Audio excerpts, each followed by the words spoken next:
dot cosine and delta time. I always mix these up. I don't remember what order.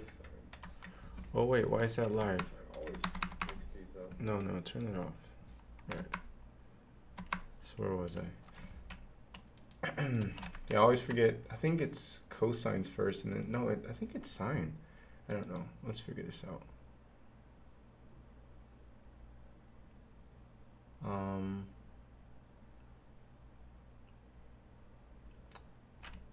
Okay. I have broketh. Greetings, WBN, Nightmare 1. Hello, how are you? I have broketh this. Position. Or not, maybe not plus, equals.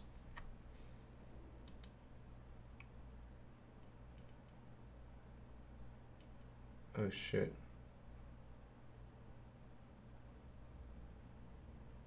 I thought delta time. Oh wait, no, wait. Delta time? No, I need something continuous. So I need, let's do, let's first of all change delta time to just dt for short. And then t equals time dot time. Pretty sure it's the right variable. And up here I have to say float t. So instead of delta time, let's say time, this, because I did that, which is linear. So this should give us a better, and then we need to set the radius. So I'm gonna say times 500. Yo, what's up, IM4? Greetings. Times, what did I say? Excuse me. Times 100 for our radius. I'm pretty sure it's sine then cosine. We'll find out here shortly. Oh wow. You seen that? Big ball of whoa, that looks weird. Alright, so I'm gonna slow down the speed. Actually no, wait, the speed has nothing to do with it. I don't want to control anymore. Okay, so we're on to a good start. I think I'm gonna do, instead of z, I'm gonna do x and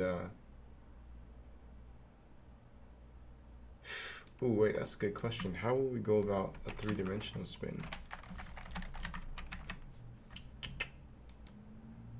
What is going on with this project I just joined? Give me 1 second. Look over here. Okay, so that's not the axis. How do you calculate this axis that it spins on? That's what, let's see, what is it ignoring? I'll go over the project in just a second. It's ignoring z, so that means that x and y. Okay, so now I wanted z and y. And ignore x. Yeah, I want z and y. Okay. So z and y.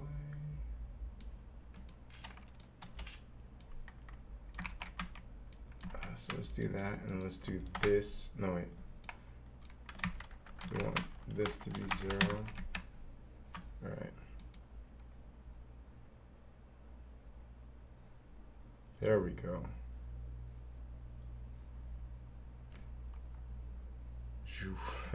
Looks creepy. Okay, so that's the rotation that we wanted. Okay, so greetings. How many people are here right now? Should I do this now or should I wait a couple minutes for more people to get in? Twitch. Shut up. 8 people are here. I think I'm gonna wait just a couple more minutes for a couple more people to get in, and then I'll explain what's going on for today. Yeah. Not channel, I want to go to dashboard. Cool, 9 people. I think I'm just wait for a couple more people to come in. But just a quick overview of what's going on. We're doing pure ECS or full ECS, however you want to talk, or whatever phrase you want to use, which is essentially where these are that ball of glop is essentially, let me pause it when it goes by. So this right here, wait, I need OBS so I can see. So this right here, this is a bunch of meshes, 20,000 meshes in a very weird arrangement, and we're gonna spread them out and make them all fly like spaceships across this view here. I don't know. I just want to make a quick demo scene because ECS is really exciting. I'll get into the full intro in a second, I promise. I just want for a couple more people to show up, so I don't have to do it a million times.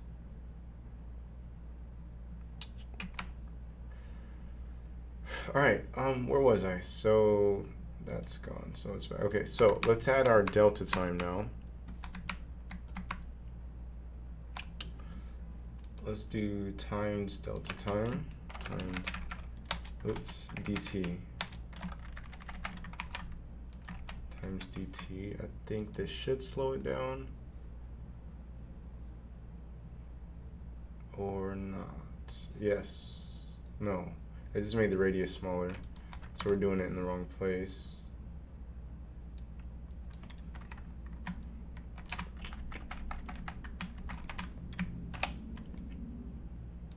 I think we have to encapsulate it with that. No, it doesn't matter because they're all products. It doesn't matter.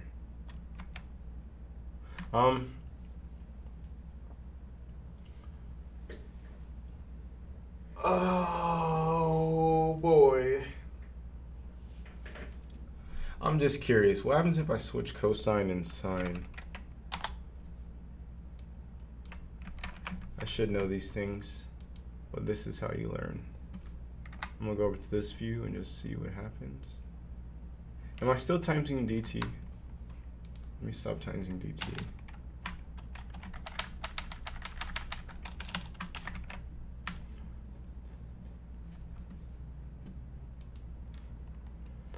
Let's see what's going on here. So it looks like nothing changed, or maybe the direction changed. Interesting. Yeah, I need to look up more on sine and cosine to get a better grip of it.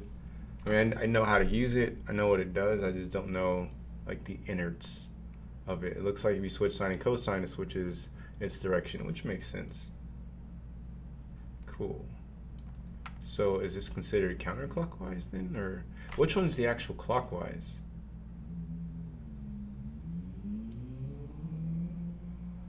Yeah, I'm gonna give an intro on today's stream in just a few minutes. We have 12 viewers. I'll wait till I'll say like 17 because I know that'll be at least 50%. Okay, cool. So this is a good start. Let's easiest thing we can do is just make the radius bigger. So let's just do it by 1,000.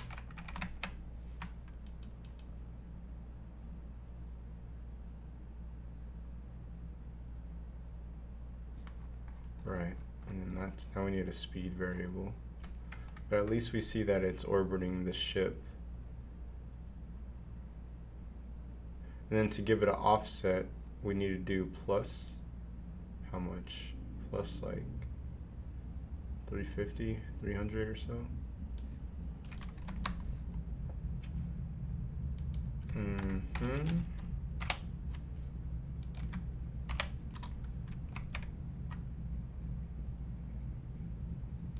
I do not remember my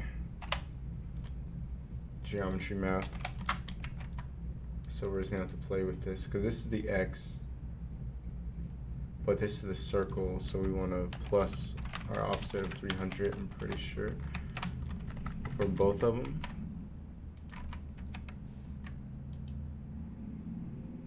And success, I think. Hold up, let's see. No, that's not a success.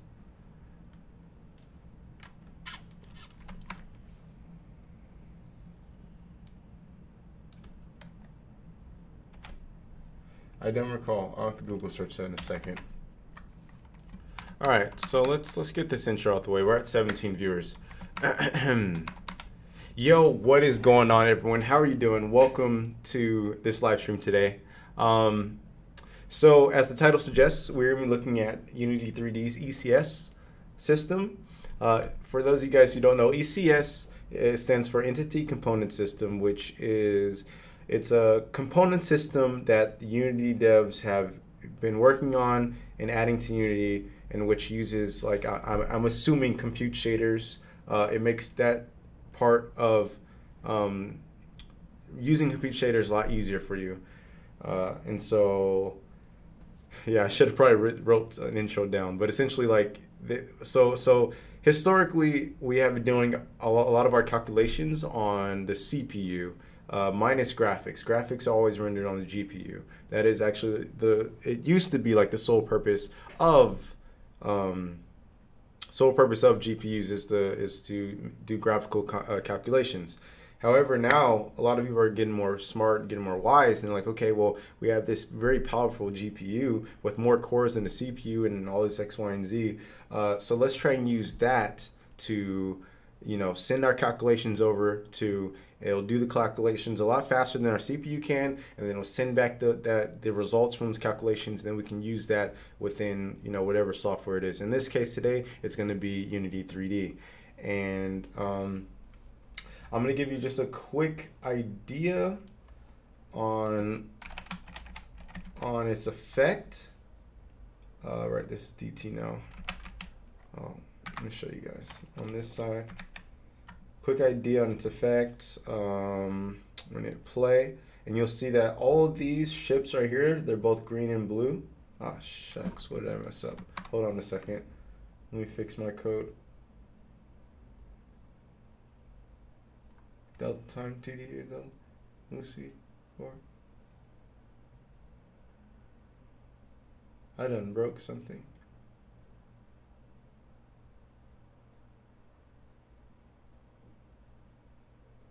T time DT. Wait, did it say? Why did it not work?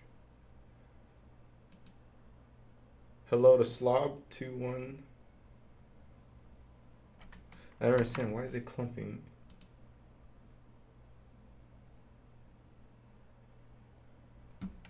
We're setting both position and angle.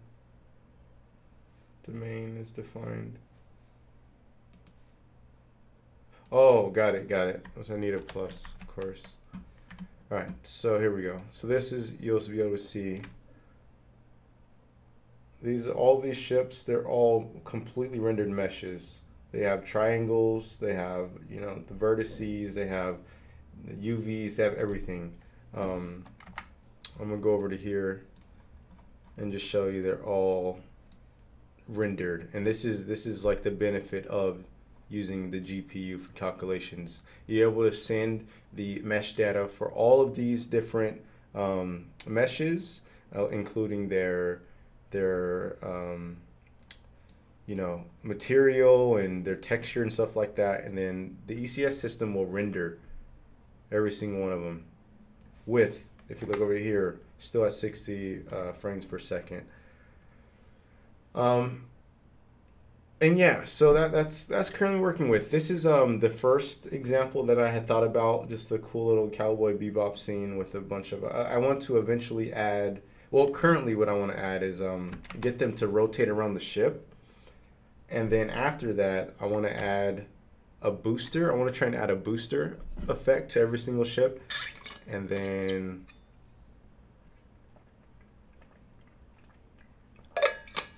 I want to add them to be able to shoot lasers and whatnot. So let's set off on this quest. And bear with me, this is all completely new to me. Using ECS is a completely new way of thinking as far as programming semantics is concerned. So please bear with me. I'm probably going to struggle a lot, but hopefully, not hopefully, we will get there. So first things first, let's start back to where we were at with this. So we have all the ships currently. 20,000 ships are clumping together as it zooms by here. That's 20,000 ships clumping together. And what we want to do first and foremost is let's just slow it down. I like the distance. Let's just slow it down. Actually, the distance is kind of far. Let's change the distance to be, let's just say 500 should be good. I should probably make this into a variable. It won't hurt. Public float dist equals 500. Why are you complaining? They need to be used as well? Why are you complaining? Oh, you can't define it in the struct. Interesting. Okay. Well, then I don't even need you to be out there right now, then. You can be inside. Just float dist equals 500. Right. And then we'll do this distance here as well.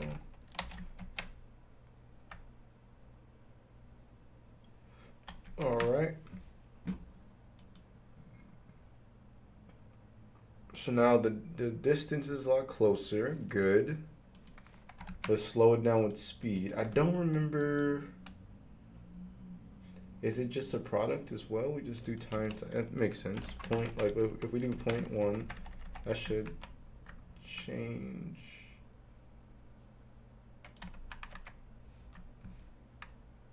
No, that's the radius. Yeah, that's radius. Okay, so I think it's time. We want to slow down time then. So t times 0.01 should give us our speed.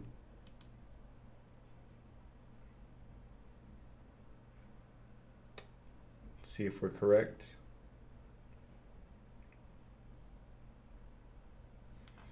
I'm impatient. I'm gonna go over to here. Oh, there we go. Yep, that's our speed. All right. Cool. All right. So we've got our speed, we've got our radius. Next thing we need to do is we need for every single ship to have their own offset. So what that means is we need to incorporate their starting position into this equation. So instead of equals, let's just start with this, vpos.x. Let's just start with this and see what we get.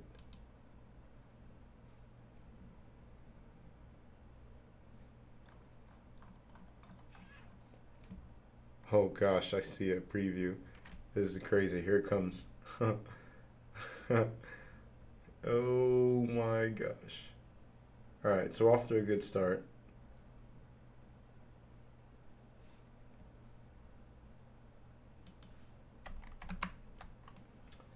Okay. So that means that I want to incorporate, let's see, vpos.y plus, and then same with this perhaps, plus that. Let's see. I'm just gonna cheat. Let's see here what happened. They were here a second ago and they just popped.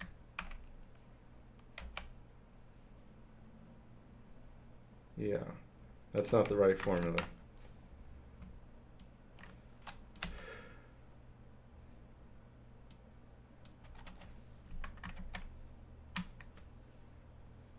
Okay, I'm going to look into the chat real quick. Let's see what's going on.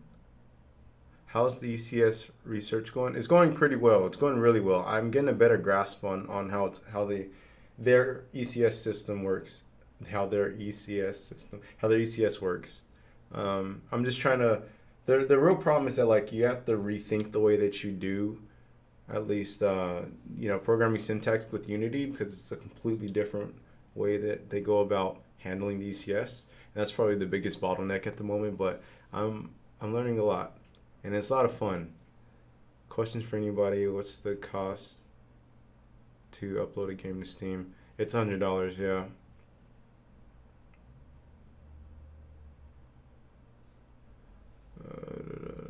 I have no idea what all this tech stuff is, but I like to hear you talk science stuff. I don't want to learn this stuff. It's not that I don't think it's interesting, but I love math and a lot more. I just want to hear. It's not. It isn't really a stretch to consider programming functions the same as multivariate math. All right, so let's get back on this. So Let me think about my approach.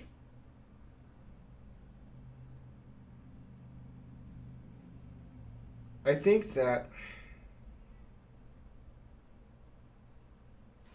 could I do I can plus. I think I need to head to the good old Desmos to figure this out. Yeah, let's head to Desmos because I think that'll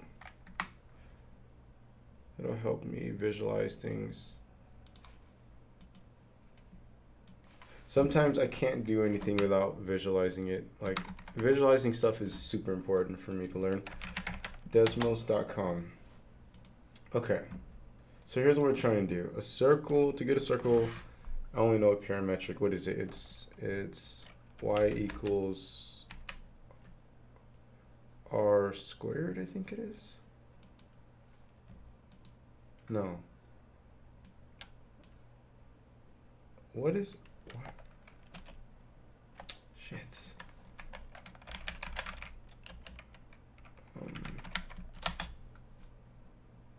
So it's okay.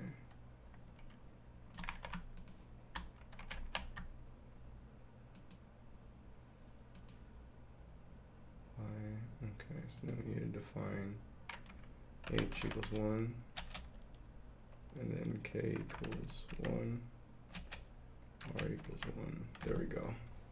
Okay, so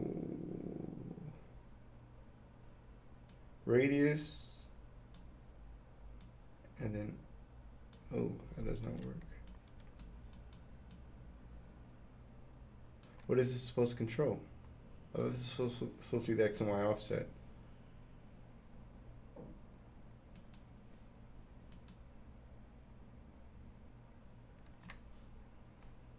X squared. Right, but this should be the offset. Why is it not offsetting?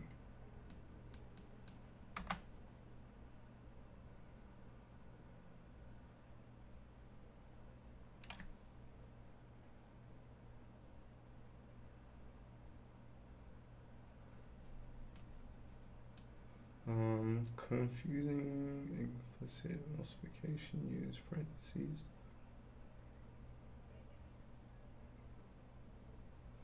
Oh, you're saying I'm multiplying? Right. Shit.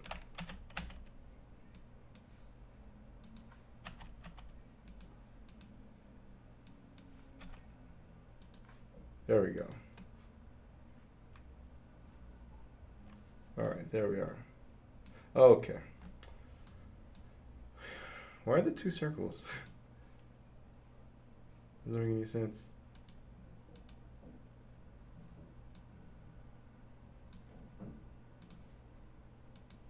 Yeah, add R. Right, there we go. I don't know why there's two circles. Okay, so here we go. So X.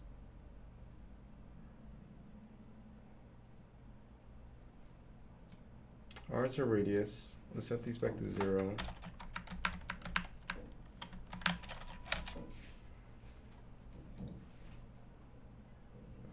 And so H, so X plus H. That's gonna go the opposite direction, huh? Yeah, we need to do minus. Whoops. There we go.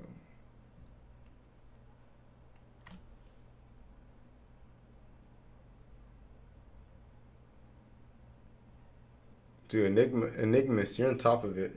You're on top of it. So I guess for me to really understand this, I need to be able to convert this into parametric sine of x, y equals sine of x.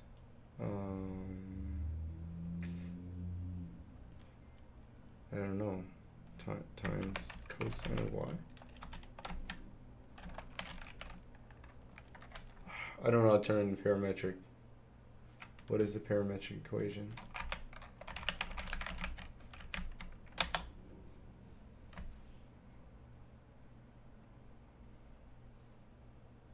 My brain is not doing well right now. Not doing well at all. x squared plus y squared equals cosine. Oh, right. Right.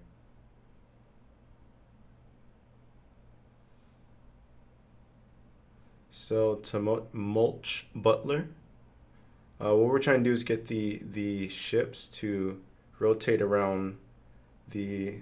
Let me just show it. We're trying to get the ships to rotate around the mothership. However, we want them to have their own offset. And so currently, once it comes around, it's working.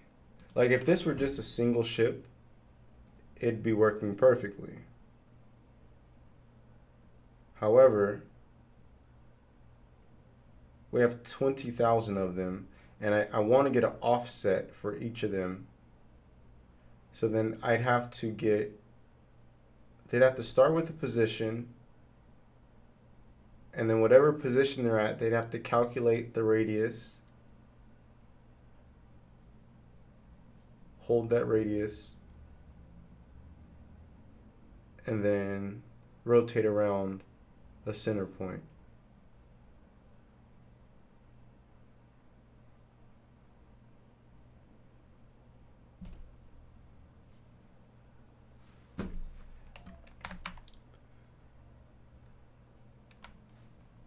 My brain is not working today for some reason.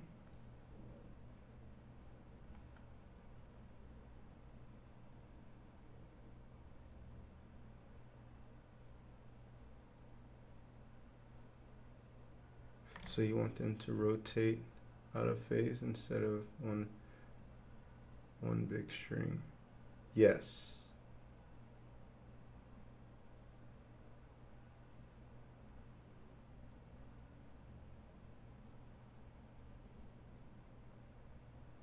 It shifts the shape you're forming. Right. So then in that regards, let's see, that'd be so that's the problem, is that I'm doing this parametrically. I'm not doing it whatever this form is called. So I can't, it's not as easy to translate. All right, I'll tell you what, this is getting about 5 more minutes of my time, and I'm moving on to the next thing. My brain is resisting today.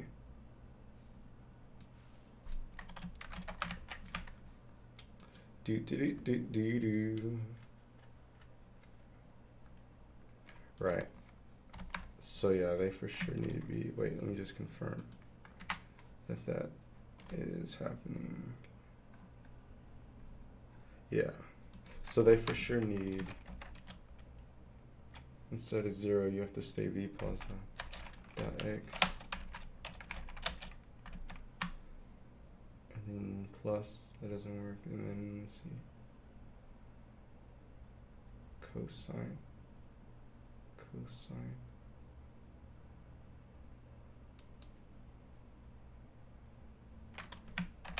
v plus. I'm gonna start throwing darts.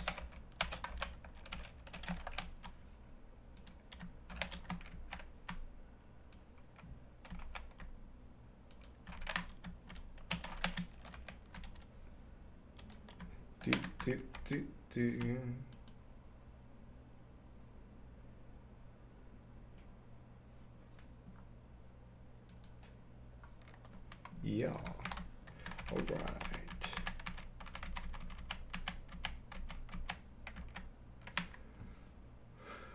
Let's see, x equals r times cosine t plus phi.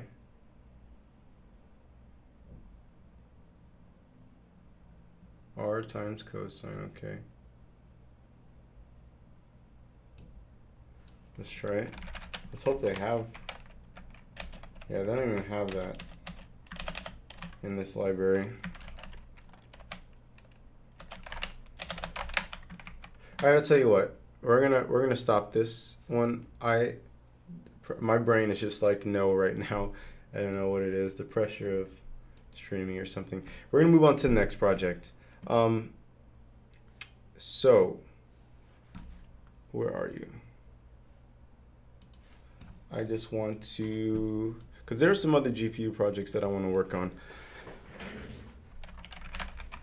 that I think will be a bit more simpler. Or maybe perhaps I just need to learn a bit more about the syntax because my brain is throwing so many errors right now. ECS. Yes,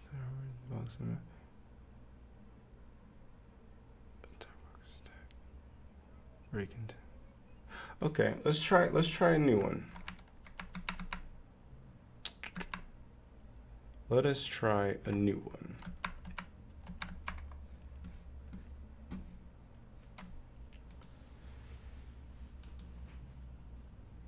Exit. No, exit. Exit. Do not listen. Hello. Unity, what's going on? Oh no. Even Unity wants to move on to the next one.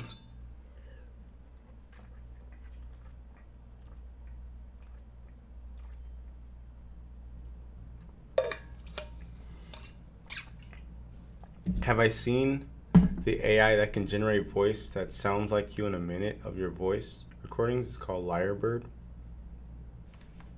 I know that Amazon had a product like that, but it wasn't. They hyped it up a lot more than what it was actually able to do.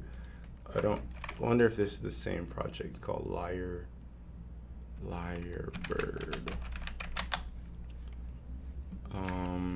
App AI. Yeah, there we go. Oh, this seems like another company. Oh, interesting. I'm gonna check that out. Yeah, AI they're advancing crazily right now. Crazy advances in the AI space. It's so exciting. I think it's exciting. So long as the companies don't hog the technology for themselves. All right, Unity, are you legit froze right now? Fair is fair. Just got to give the old task manager treatment.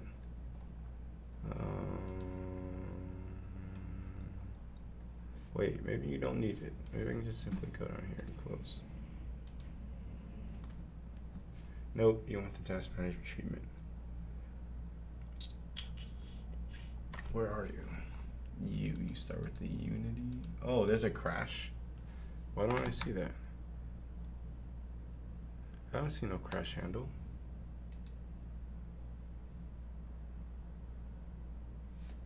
Oh, what is going on? Save.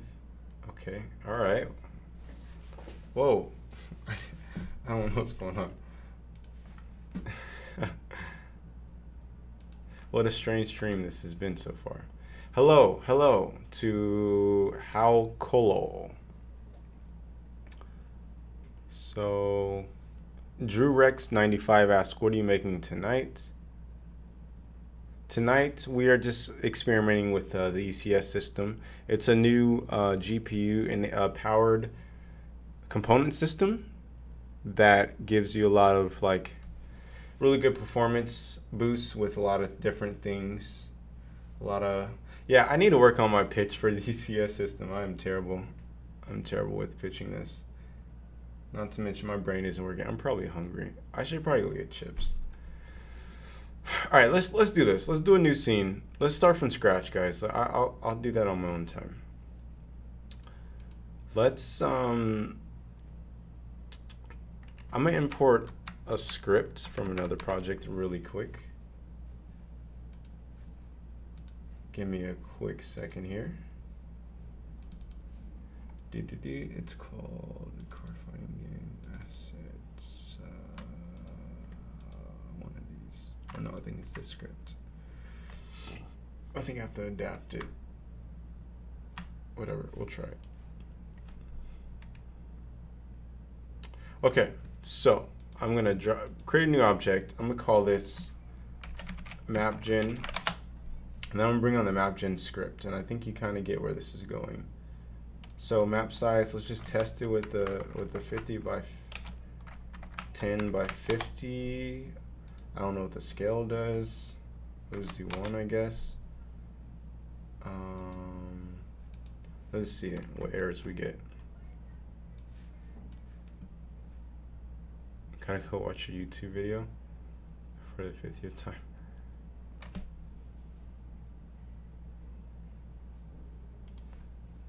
All right, see if we get an error with this.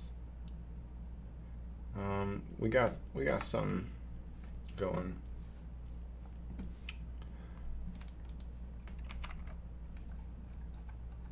Okay. So what script I imported, it creates like a Minecraft map, but it's been quite a while since I wrote this, so I gotta relearn how to use it. Give me just a second to do that. Once we get this all set up, we'll get the ball rolling. Oh, there we go. All right, so that's what I was looking for. We just need to apply the actual textures now to it. And then, so the idea is, once we get the textures onto these, we're gonna stress test, you know, what size map we can make on the CPU, and then we're gonna try and send this calculation to the GPU and see what, like, how bigger we can make the map without clogging up our FPS, our frames per second. All right, so I'm gonna get a canvas going. I'm gonna go UI canvas. And then I'm going to do scale with screen size. Our screen size 1920 by 1080, and then 0.5 here. And then we need to add a text here. Go text, and we call this FPS. And we're just going to simply make this white. Why not? Scale it up. Then we need to see it, so we'll go, there it is. We need to do horizontal overflow and vertical overflow, and then we'll make it local and then go up into the corner, like so. All right, and then in our map gen, we can say here is our FPS text, and then it's asking me to save the scene, so I'm just gonna do, what's this thing called? Call it a map gen, whatever. And then let's play it, and this should show us our FPS. Cool, solid 60 frames per second. That's good. Now let's now modify this script so that we have our textures, our materials will be on the outside. So I'm opening up this script here.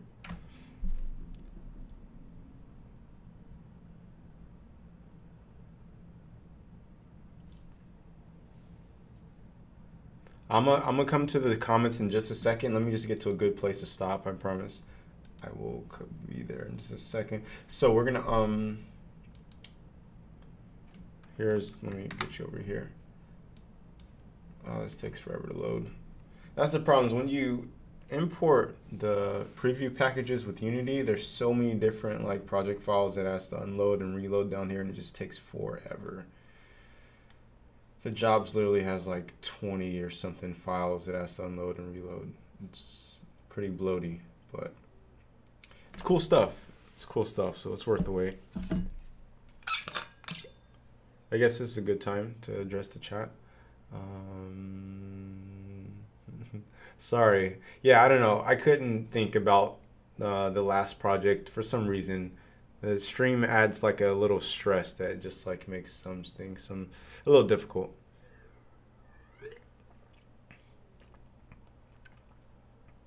Lyrebird is a group in Canada.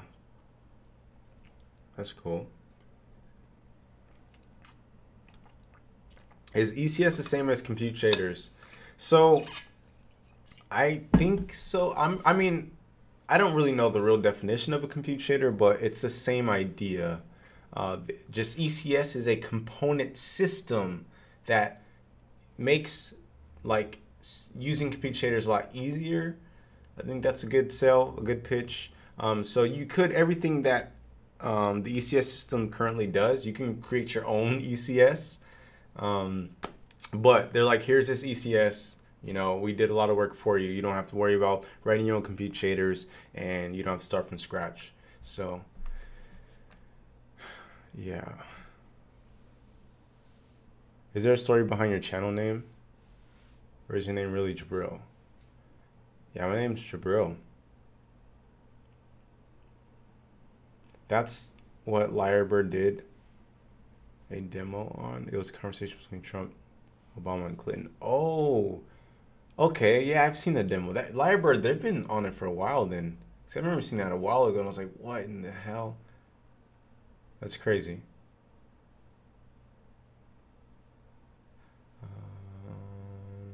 Who says sweet sounds? Sam does. Sam says sweet sounds. Are there better ways of generating maps instead of using Perlin noise? Yeah, there's actually quite a few ways you can generate random procedure maps. So I think Perlin noise is a popular one. There's also chunks you can do. Like you can create maps in like chunks and then just like put together chunks, kind of like Legos. You can do like, depending on what your system is, of course, you can do like a cutout. So you start with like a fully, like, I don't know, fully made map of dirt, for example, and then you can just like cut out like different areas. That's another way. There are many different approaches that you can go about making procedural maps. Yeah. I am struggling today for some reason. I don't know what is going on. I think it's because I haven't been outside in like 2 months. So much exciting stuff with CS right now.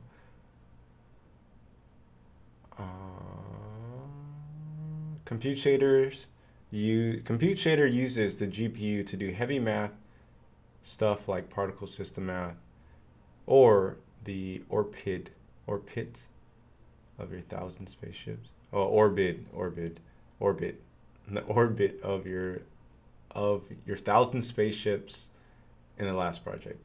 Right. I believe ECS is actually CPU focused. It uses optimizations.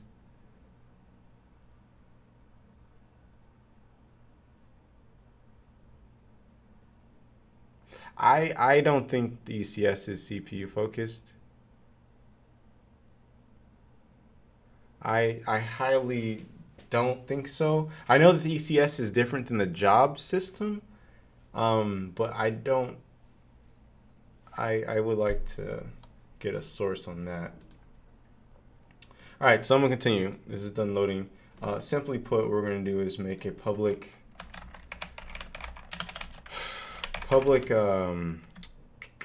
materials. Call them mats. And then this is gonna be mats 0. How many threads can Unity handle? I have no idea. I'm just now learning about threads and multi-cores and all that stuff. So I'll get back to you when I am a little more seasoned with all the terminology and whatnot.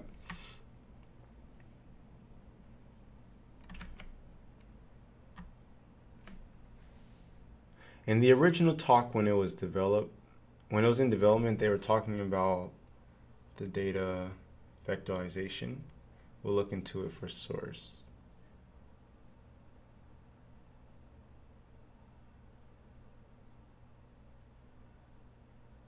Yeah, I think ECS is a wrapper for compute shaders. For instance, where is it? Well, I don't have one. But anyways, yeah, I just don't think that the performance that, I mean, I guess it's possible, but I think that, you know, utilizing the cores within your GPU is what is allow you to render. Like I was able to render 100,000 ships last night when I was testing it, which is insane. And I am very skeptical that the CPU is able to do something like that, even with like data vectorization. But I don't know. I'd love to see a source. Something I'm not gonna look right now. What was I doing? Oh yeah, let's get this show on the road. So in MapGen we have our mats, and then what are you? Okay, you're gone. All right, sweet. So let's come back over here, and then in MapGen we can now define our mats. and this system is not like, we're gonna come across a couple of bugs because I wrote this for a different purpose.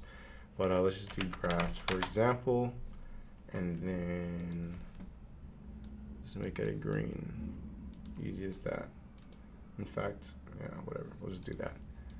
Map gen, define a map. Let's do size of 1, or maybe we can just drag and drop it. There we go. Cool. So then stone 0 and 10. I don't know. Let's see what happens. Boom. All right. We just want to put our map, our camera in a better place. What is going on? Why is everything so difficult today? Map, that's what I want to find. Okay, here we are. So let's put our camera right here.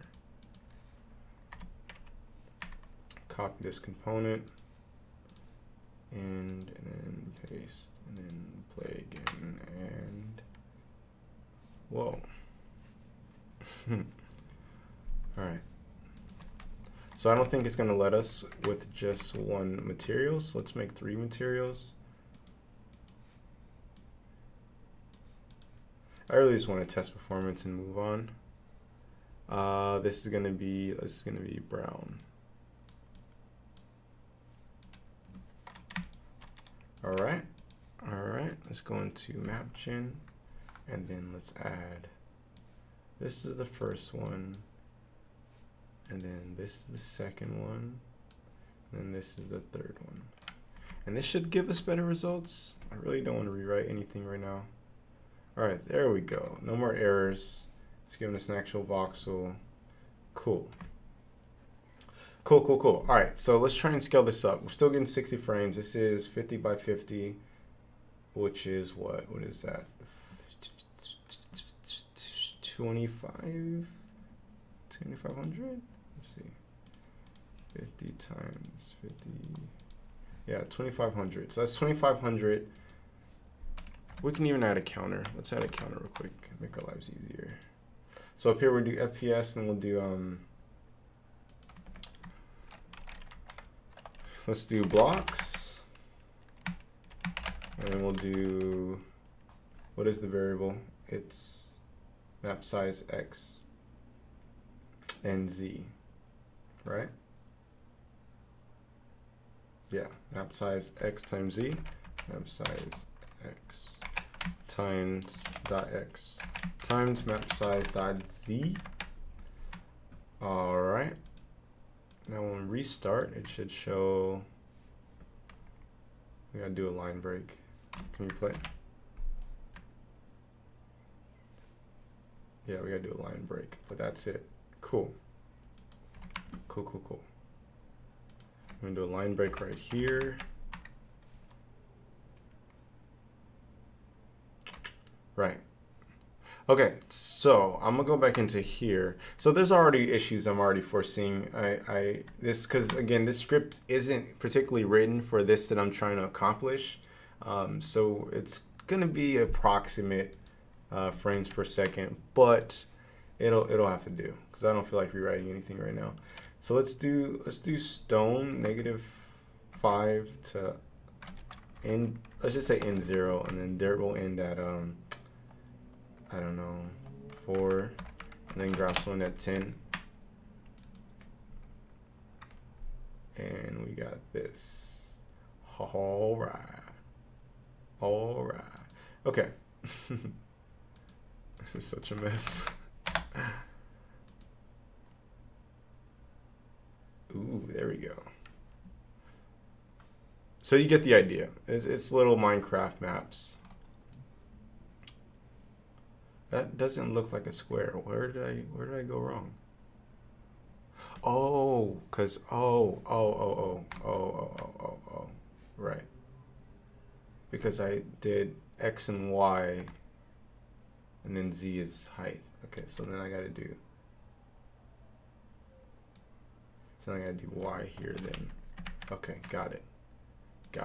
So back over here, we're gonna do 50 by 50 in height of 100. Hopefully it doesn't break the code. It broke the code, but it works as expected.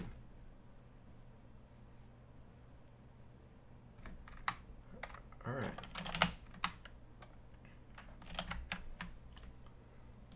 Change it back to 50.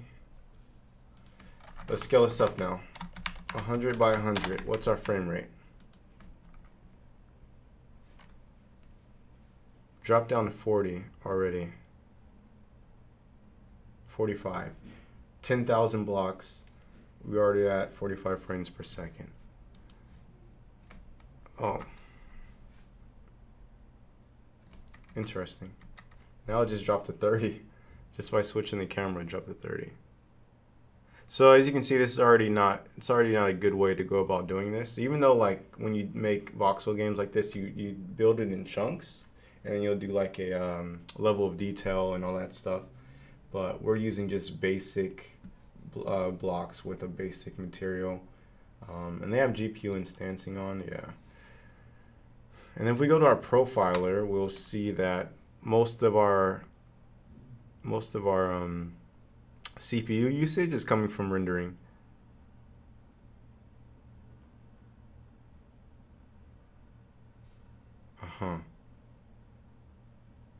But this is saying 100 frames. Why is this saying 100 frames? But this is saying 40. I'm confused.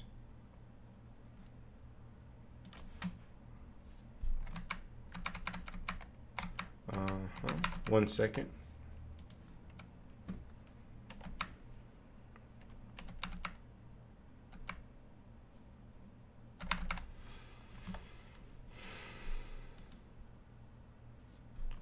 All right. Interesting. Well, because the profiler says 100 frames, I'm gonna scale it up just a bit more and see what we get. I'm gonna do 250 by 250. And now the profiler says 60 frames, but this says 15. Now I'm gonna zoom the camera out a bit.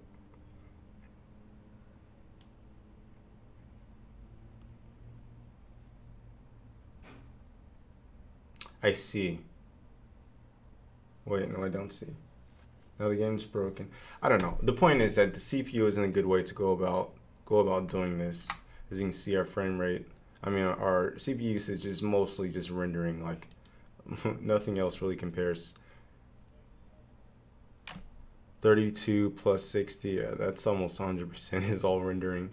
All right, so let's try and get this onto the ECS system and see if we can get any performance boost. Trust the profiler. All right. Well, the profiler said 15 frames, so that's about accurate. When you run the game and they build version, FPS changes. Interesting. I mean, no, that makes sense. That makes sense because you can run it at 200 frames. That makes sense.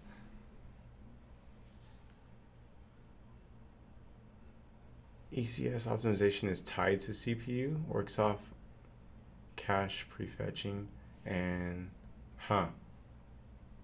it's tied to CPU. That makes sense. I mean, I'll read your article in a bit, but that makes sense. Oh yeah, the burst compiler is for sure.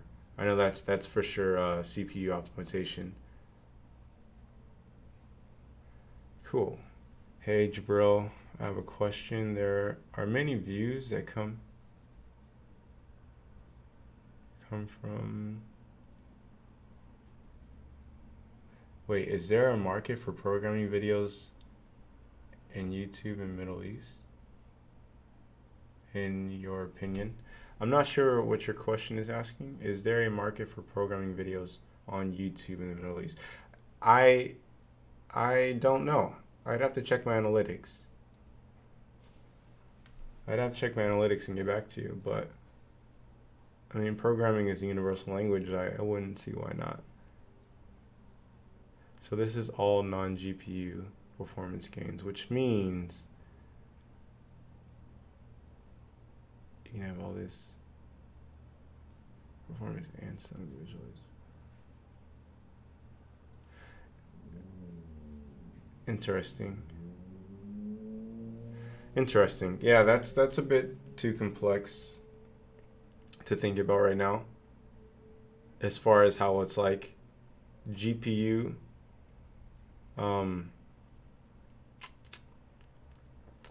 is using the GPU, but it's not using the GPU. That's confusing. But anyways, let's move on. So I'm gonna get started on creating a system in which this renders on using ECS. So to first do that, I'm gonna create a new script. I'm gonna call this mapgen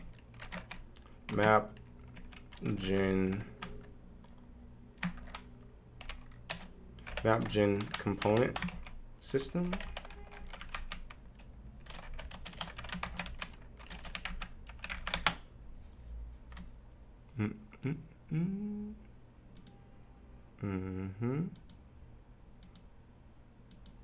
Actually, I'm just gonna call it mapgen system. I'm just gonna stay. I can't see. I'm just gonna keep the naming convention the same for now. Open this up. It's gonna take forever to load. Oh dear. Great to see you back on, man. Zerdex, what's going on? Welcome, welcome. It's been a while. It is hot in here. I think that's why I'm going crazy. I can't breathe. Man,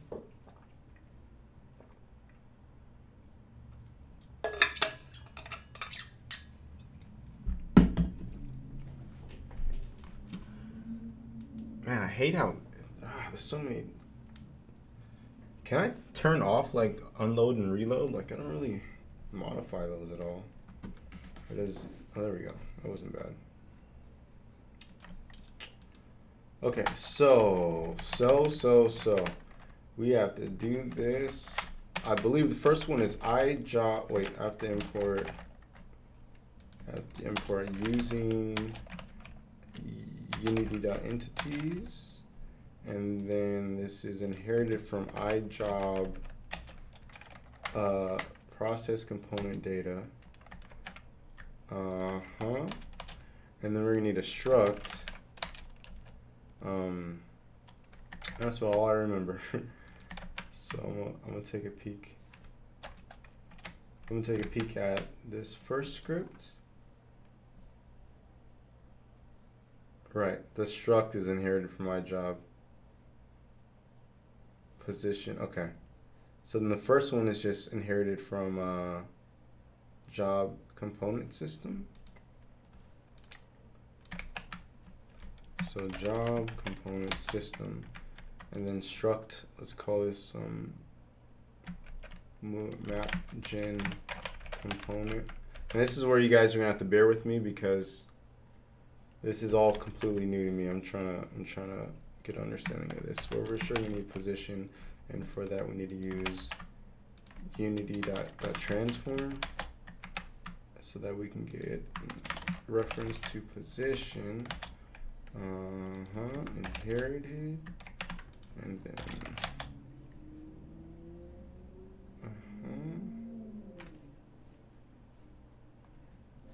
let's see, mapgen does not implement. Oh, right, ref position, that's right. No, not here. We have to do public, or no, just void execute, and then ref position, I believe.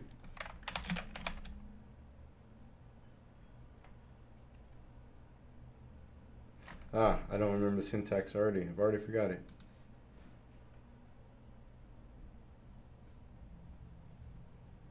Public shouldn't. Let's see. It doesn't say access. Yes, it does. Yes, it does. It's all is missing. How dare you? It wasn't far off. Is my naming convention doing well? Man, it's not super important, but maybe it just helps with learning if I keep the naming convention similar. And then what do you need me to return?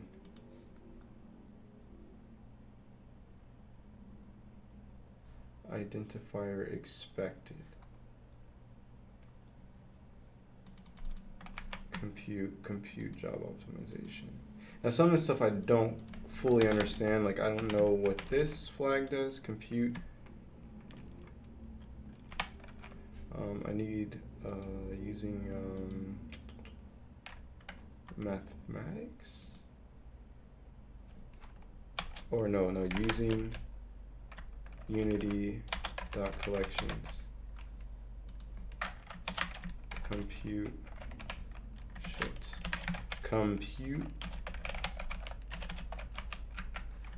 Nope. Using Unity dot mathematics, maybe? Compute. No, what the hell? What library is it from? Entities? I have that. Jobs, of course. Of course. Using Unity.jobs. So add the compute job optimization tag, position, component, and then execute. So this is where we're going to execute what we wanted to do.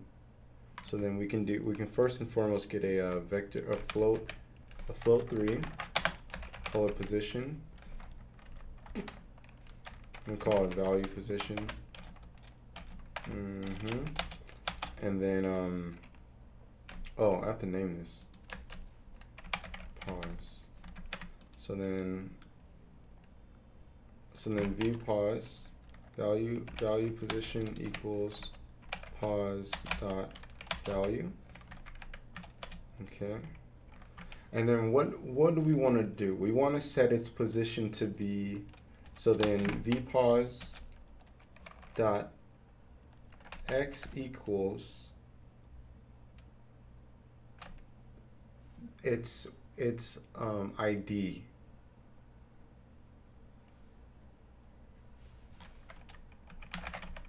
Which, can I get a reference to that? Is that even possible?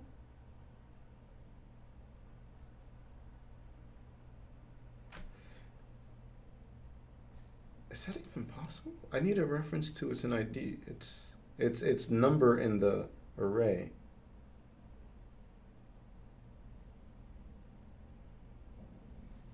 Huh.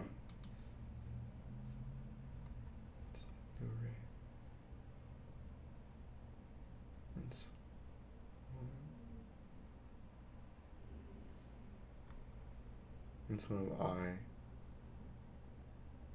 Oh, so we can pass that in maybe. Yeah, this is probably like the worst thing to stream because like I hardly understand it. So like there's no way I can really explain what's going on when I barely understand it myself. But let's see what's going on here. A lot of slowdown comes from having to unload the CPU cache, then load it with data for one game object, then unload it again for the next game object. The memory access is the slow part, so ECS minimizes the time lost by organizing data so the CPU can iterate through and operate all data in the cache, as opposed to operating on one or two elements in the cache, then needing to fetch data for the next object.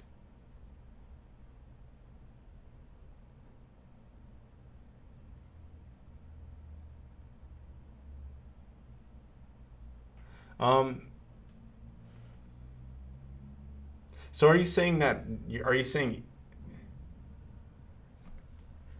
I guess like for me to actually ask a question, I guess I need to understand the difference between ECS and jobs.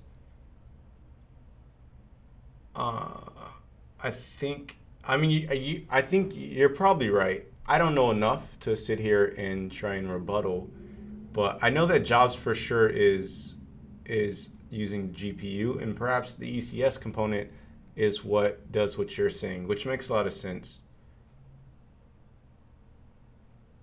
But I know for sure that when I run Right. Okay, that makes sense. ECS is the data organization, jobs is the multi-thread. That makes sense. Thanks for sharing that, clarifying. CPU threads, not GPU. I don't know about that. When I ran the test last night, my CPU was like running like 0% near, and GPU was running pretty high.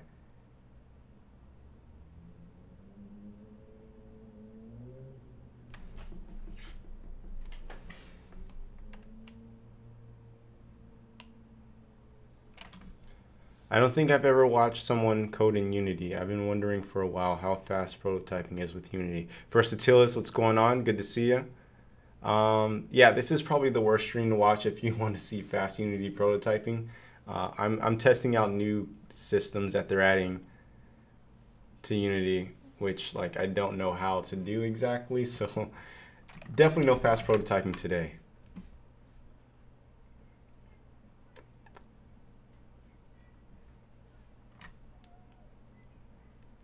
The new Unity C# job system takes care of a lot of hard problems for you so that you don't have all those available cores.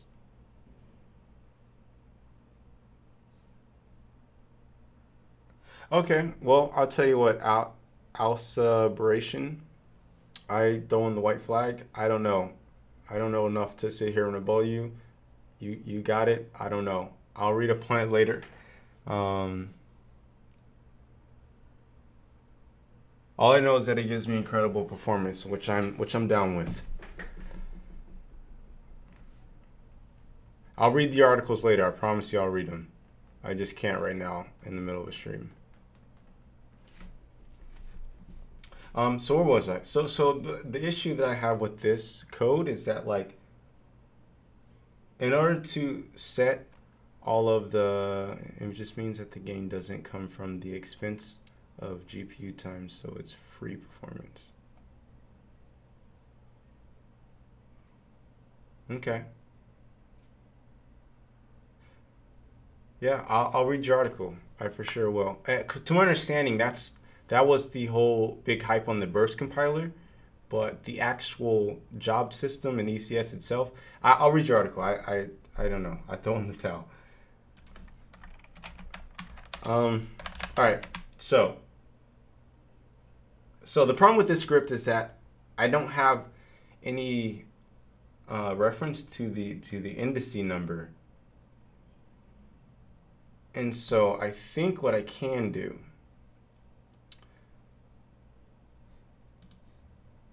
outside of execute, what I can do is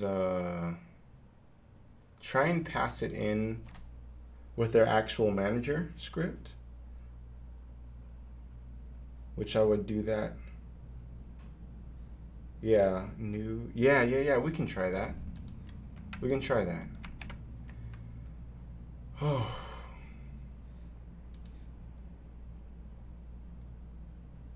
So on update. But we need an on update function outside the struct. So a protected override void on update. No, job handle. What is it? Job handle, yeah. Job handle on update. So then here we need a, I'm trying to do all this from memory, but I'm not there yet. Movement job, move job. I mean, the name doesn't matter. What's it called? Movement job. No, it's mapgen. Mapgen job. Gen job equals new. And then return there. So we're actually not going to pass any variables, not yet, but we do need to return the job handle by scheduling. Okay, so then job handle gen I'm gonna call it gen handle, keeping the name conventions, equals gen job.schedule. No. And then what are the, let's see, component system, this, and then iris member 64 is how many, the chunk size, and then I don't remember the last one. Oh yeah. And then the input dependencies. Okay. I'll return this. Wait, then return gen handle. All right. Right. Okay. Boy, my head is spinning. This is this is new thinking.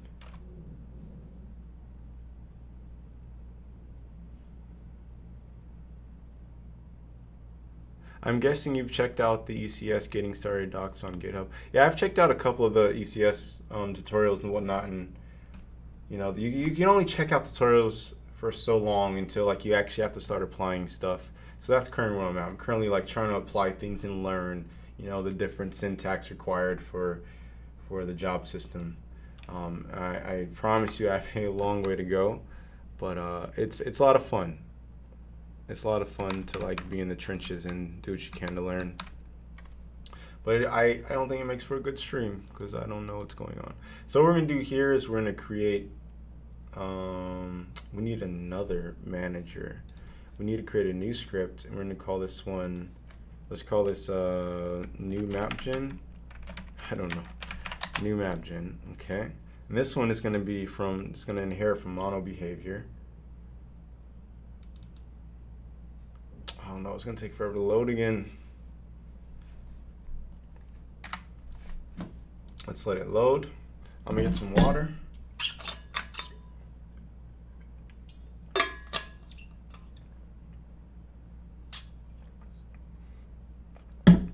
Slob, thanks for commenting that. Oftentimes I don't stream because I'm usually like in the trenches trying to learn something, and like I get really frustrated sometimes, and like I don't think that makes for a good stream, but yeah, I think it's important to show that, like, you know, not everything comes natural to people sometimes, you know. Sometimes it takes a very long time to understand concepts, and I think it's important to show that. Instead of just like, bam, what's up guys, 2 months after studying, I know how to do it. What's wrong with you?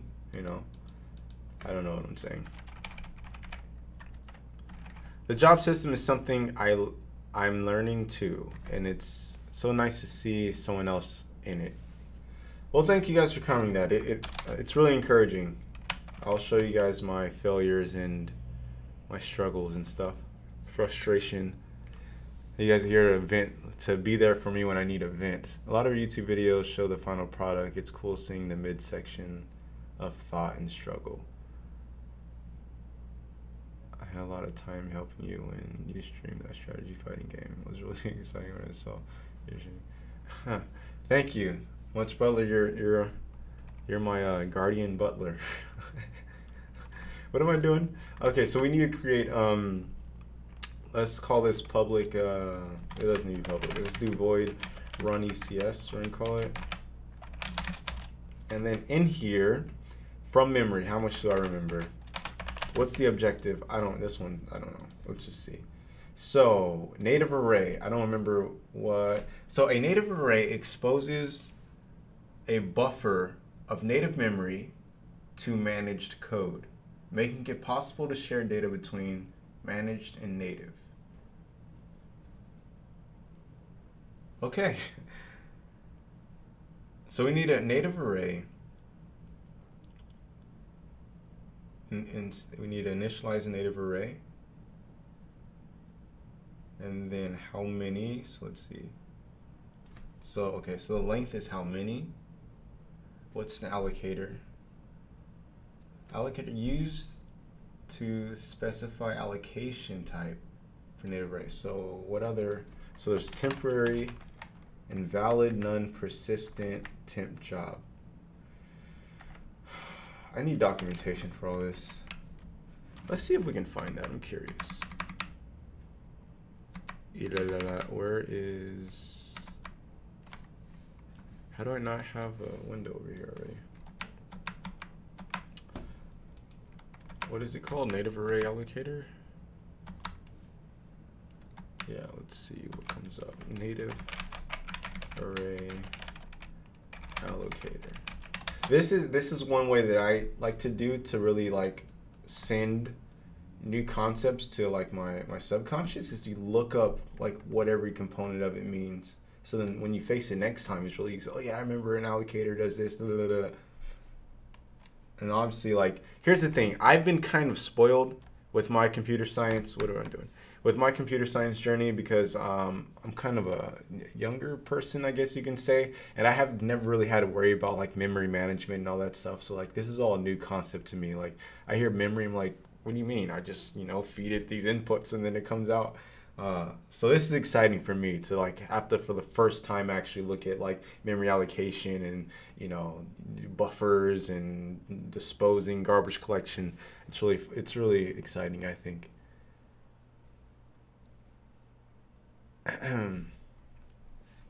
So let's see. Dispose. No, it's not here. It's not there.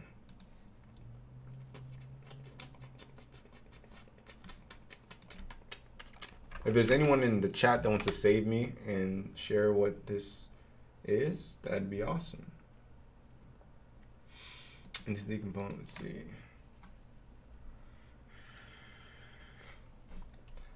I don't got time like that, so I'm just gonna search for allocator. Here we go. Which means, okay, so create a native array of a single float, okay. Native array float result new. So this is just for the, no, this is component system. iJob, I want to do a job. Execute A plus B. See, like simple examples like this gets me fired up. Just send like calculations over to the job system. So this example will wait for the job to complete, which means we can use allocator.temp.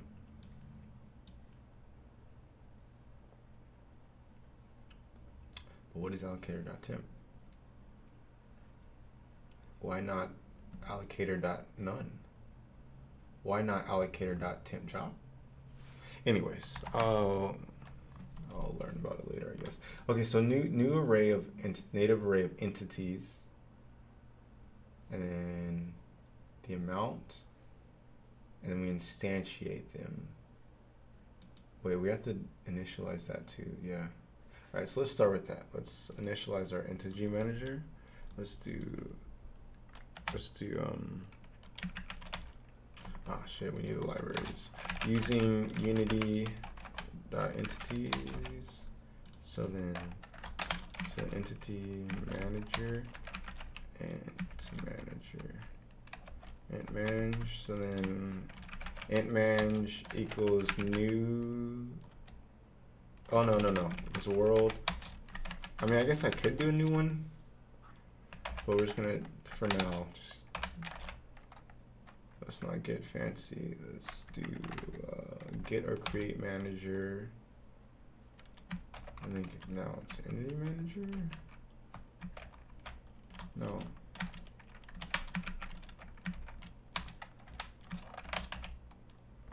Okay. Just confirm that that is the same. Yep. I understand that. I'm sure we can create a new entity manager, but we might have to set it, which I don't feel like looking into right now. All right, so we have that. So now we need to do a native array. Oh, we need the library. Which library is it? Using .jobs, I think. So native array. Nope. We can just do this, native array, shit, entities, and it will tell us if we hit this little bulb using collections. Okay, I have to remember that. Okay, so I'm gonna call this int equals new,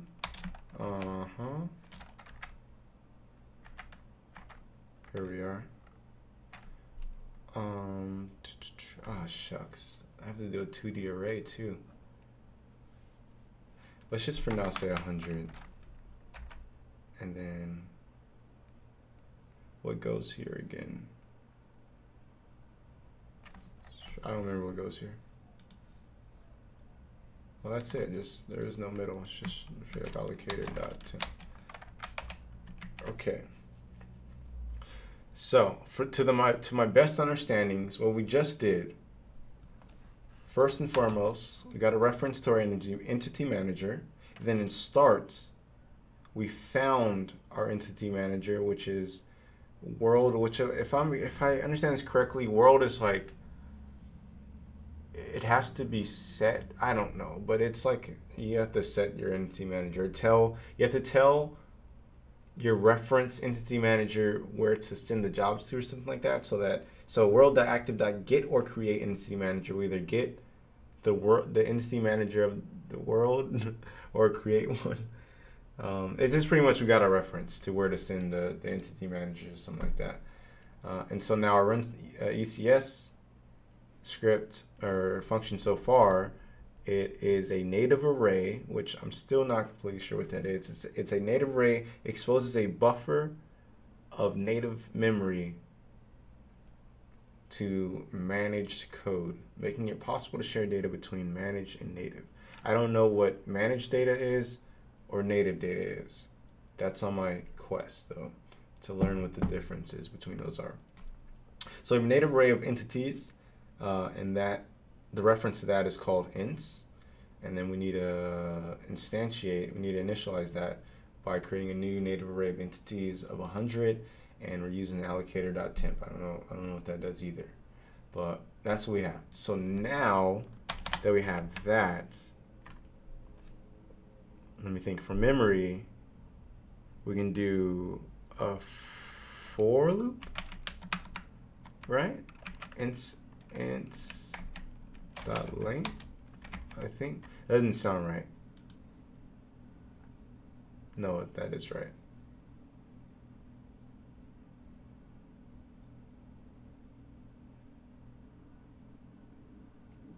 Interesting, because I know this for loop is done on the CPU. Yeah, I need to look into that, because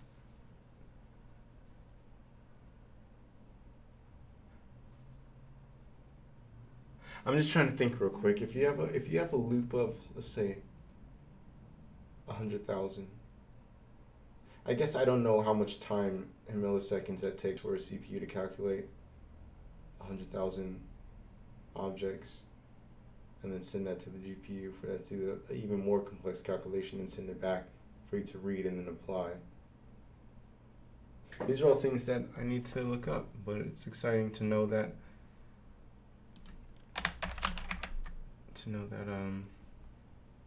something I don't know. And here we just set the values. So position. Oh, maybe we can even just do it here.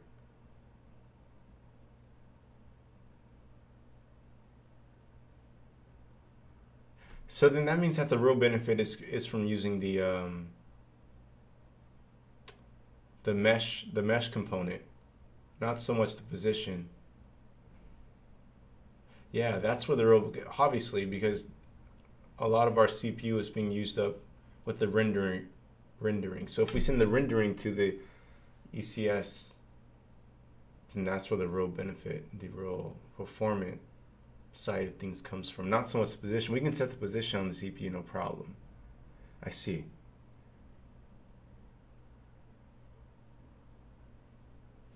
Let's see what's going on in the chat. it is a scam. And you need us C++ to write your own memory. I love your videos too. Thank you, Mountain. Thank you. Native containers let you create new container types, which do not allocate any garbage collection memory and give explicit control over allocations. I have a lot of research to do. GPU is faster for 100,000 objects compared to.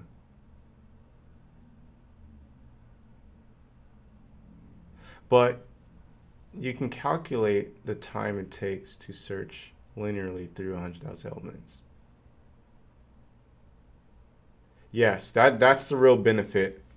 So the example I was just saying, hold on, let me get through all the comments. It's exciting to know something I didn't know. Calculate the new position on GPU. Yes, that's, yeah. The whole point of ECS is to make CPU stuff faster, right? Using newer CPU operations to process multiple objects at the same time and the like. Yeah, so the bottleneck that we had just observed, I guess we can just play it again. I can enable this again. And then when we run this, the frame rate drops significantly. And the question is like, well, why? Why does it drop significantly? We go to our profiler and we see that, I'm gonna just make the camera go out a bit. Go to the profiler and we see that most of our milliseconds is coming from our camera render, right? And I'm pretty sure the editor overhead is also included in the camera render. And so what this is doing is every single object, you know, the vertice points and all that stuff is being calculated on the CPU. And so what I was saying earlier is that we don't really get a performance boost by setting the positions on the GPU, because CPU can do that no problem. We get the real performance boost is when we calculate all the vertice points and the UVs and triangles and stuff on the GPU. That's where we get a performance boost and bring this down dramatically. Just a little relevation, whatever the word is I had a second ago.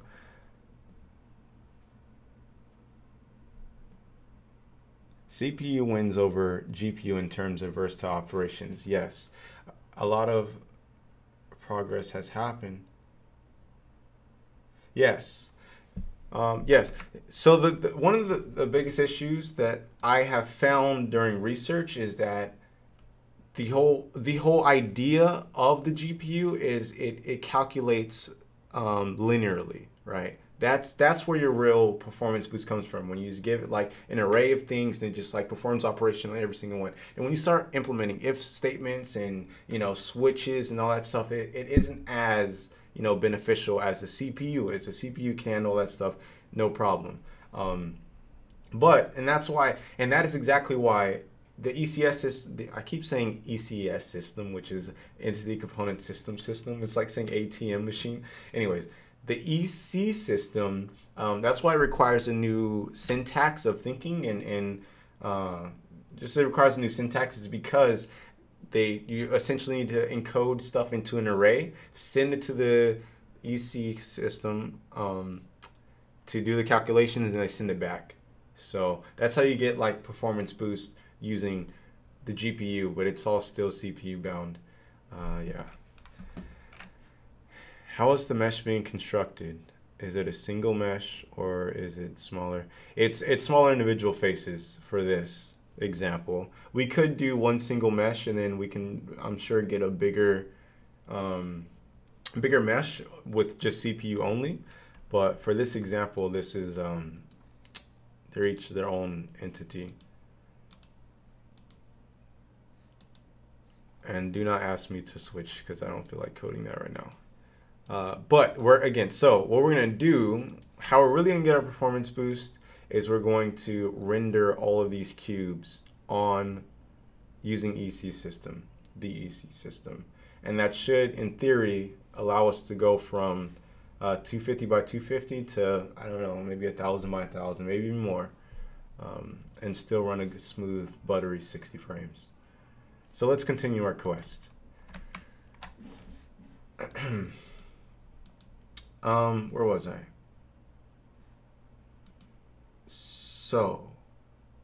So here, we have our for loop, and we want to set the position using this for loop. And so, just syntax, let me just make sure.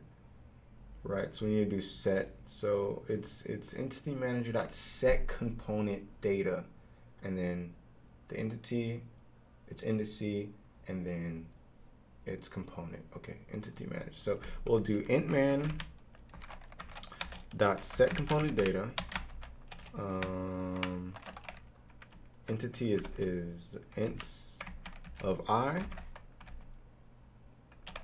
and then new position. Oh, we need to using. Oh shucks, it's not even on screen. Dude, calculating a new piece of geometry on the GPU is a geometry shader. Yes, that is true. But at the same time, how the ECS is beneficial is because you can also do other things other than just drawing it. You can add like a rigid body, you can add, you know, colliders, you can add all types of stuff. So that's the benefit that ECS, and yes, you can also, if you want to, start from scratch and use a compute shader to do this on your own. But ECS is kind of like, you don't have to start from scratch. Here's our ECS. Have fun. Unity dot what is it? Transforms. So this is new position, and then this is what? Wait, my brain is right. Need the brackets, and then this is a float 3. Pretty sure. Yep. We define value equals new float 3. Let me get that library in. Using Unity dot mathematics. All right, so then new float 3, and then so let's just for now do just a linear line and make sure that it works. And let's see, currently our camera is facing, so let's do a Z along the Z axis. Yeah, so we'll do 0, 0, and then I. All right. I'm stoked. We're getting closer.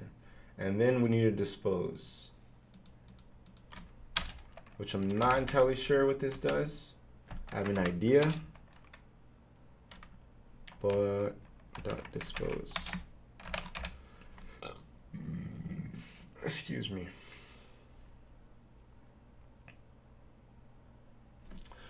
GPUs aren't good when trying to work out a large number of objects that follow different controls.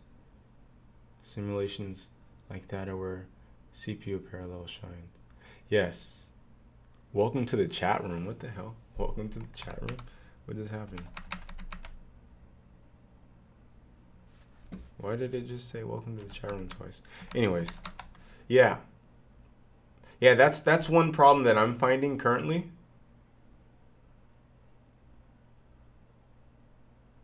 Doesn't mean doing everything on the CPU though. Learning how to use them together is where the magic is. That's exactly what I was gonna say. That's one of the problems that, I mean, again, I haven't done a lot of research into it yet. I just barely started, but I'm learning that, you know, when you want to get like that performance boost of rendering a bunch of different objects, you have to segment them, right? So you have to do like half of them do this, half of them do that, and they all have their own behavior group-wise. But at the same time, you know, when you do add a bunch of different like rules for individual entities, it still gives you a better performance than like if you were to do all CPU. Because they take care of, I guess for this example that I'm speaking of, the real benefit that you get is just the rendering boost. That it, you know, the GPU take care, you give it the rendering component and it take cares of all the tries, all the vertices, all the UVs and all that stuff, and it gives you a smoother frame rate. Otherwise, that otherwise wouldn't. I have yet to test any of the physics with the ECS, so we will see.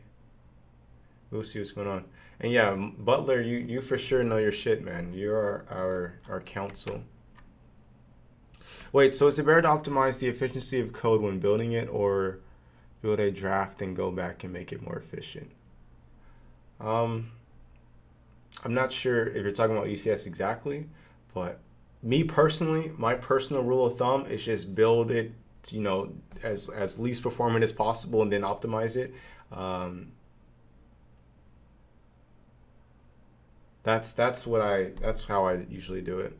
It's just like get your idea out first, and then, you know, you'll add more stuff, and then all of a sudden it's no longer performant, and then that's when you're like, okay, I need to optimize, because you might add a feature into a project, and maybe, you know, at no point do you have a counter feature that makes it less performant. So like I always optimize when I need to, and you learn better practices as you go on.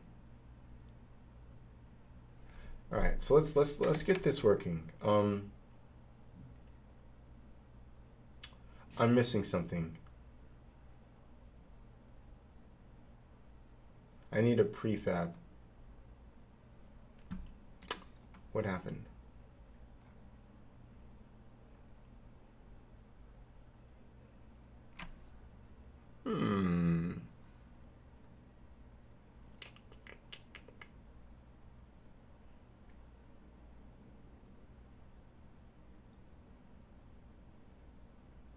Oh, right, I didn't instantiate. Right.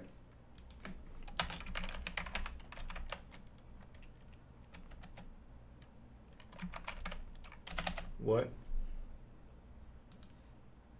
Oh, I do that through the manager, of course.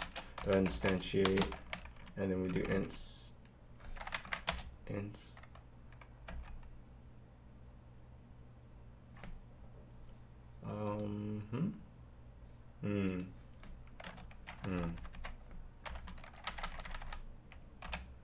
Okay, so this is kind of confusing.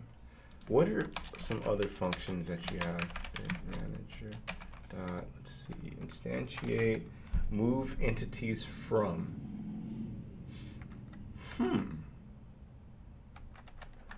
Remove component, remove set data component, update, execute the manager immediately, add component. Interesting. Complete all jobs, create archetype, create entity, destroy entity, get all entities.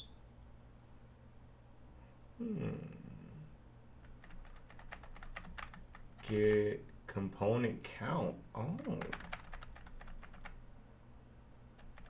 Get component type, get shared component data, has component. Interesting. Okay. So here we're just gonna get it's a prefab with all the stuff on it. So we're gonna do public game object and then block. Right, so then here we're gonna do block. All right, I think we're ready to rock. Let me just double check this. All right, this is not even being used at the moment. So we're not doing any execution at the moment, at least not in our job process, our process component data struct. But this should still give us the rendering benefit. All right, let's test this out.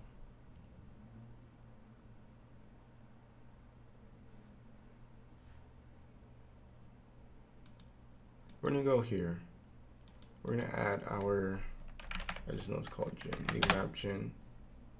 Disable this, and we need to make a new prefab.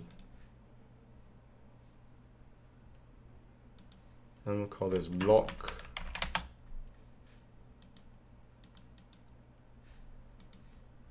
The hell, how does this work? I've never created a prefab down here. I don't know how it works.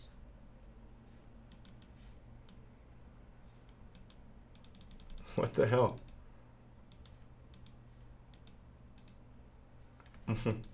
Open.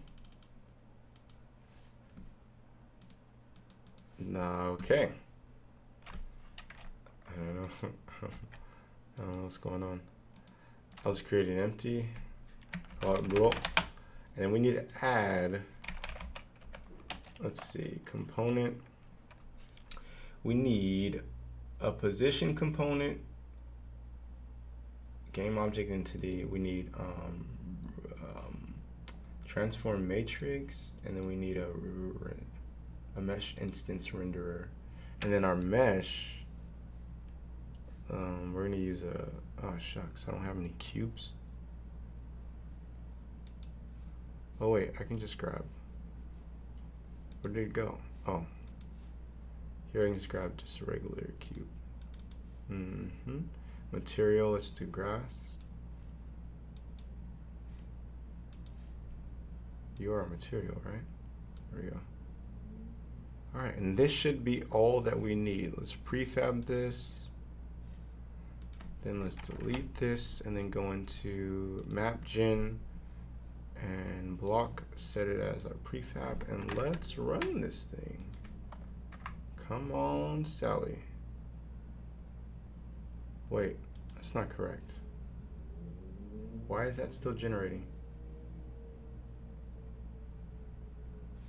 Why is that still generating? I guess we're just gonna remove it. Let's just remove it. All right, so I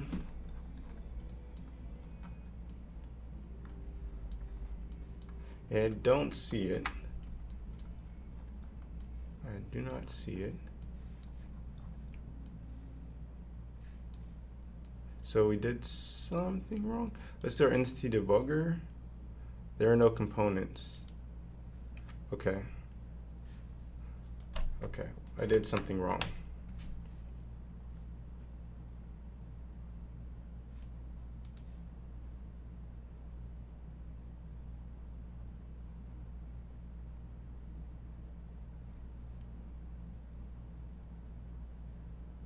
Yeah, that's redundant. I shouldn't have to do that.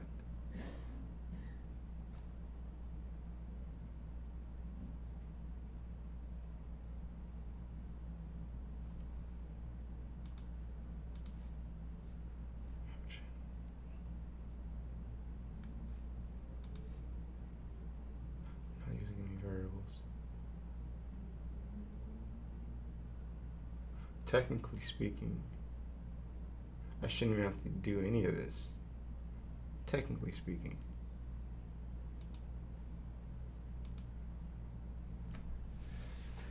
So we have entity manager,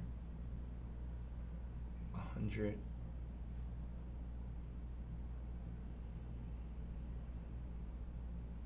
Set component data. Oh. That's probably not the same. Or is it? I'm curious. Let's print this and see if it says 0.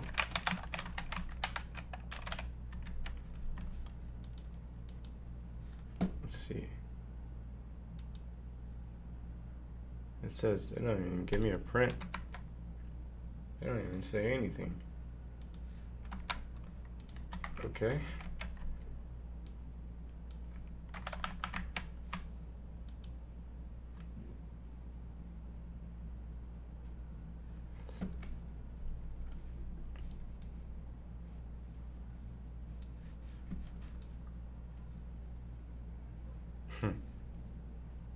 Interesting.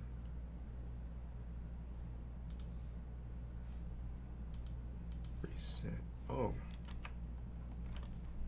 Either way.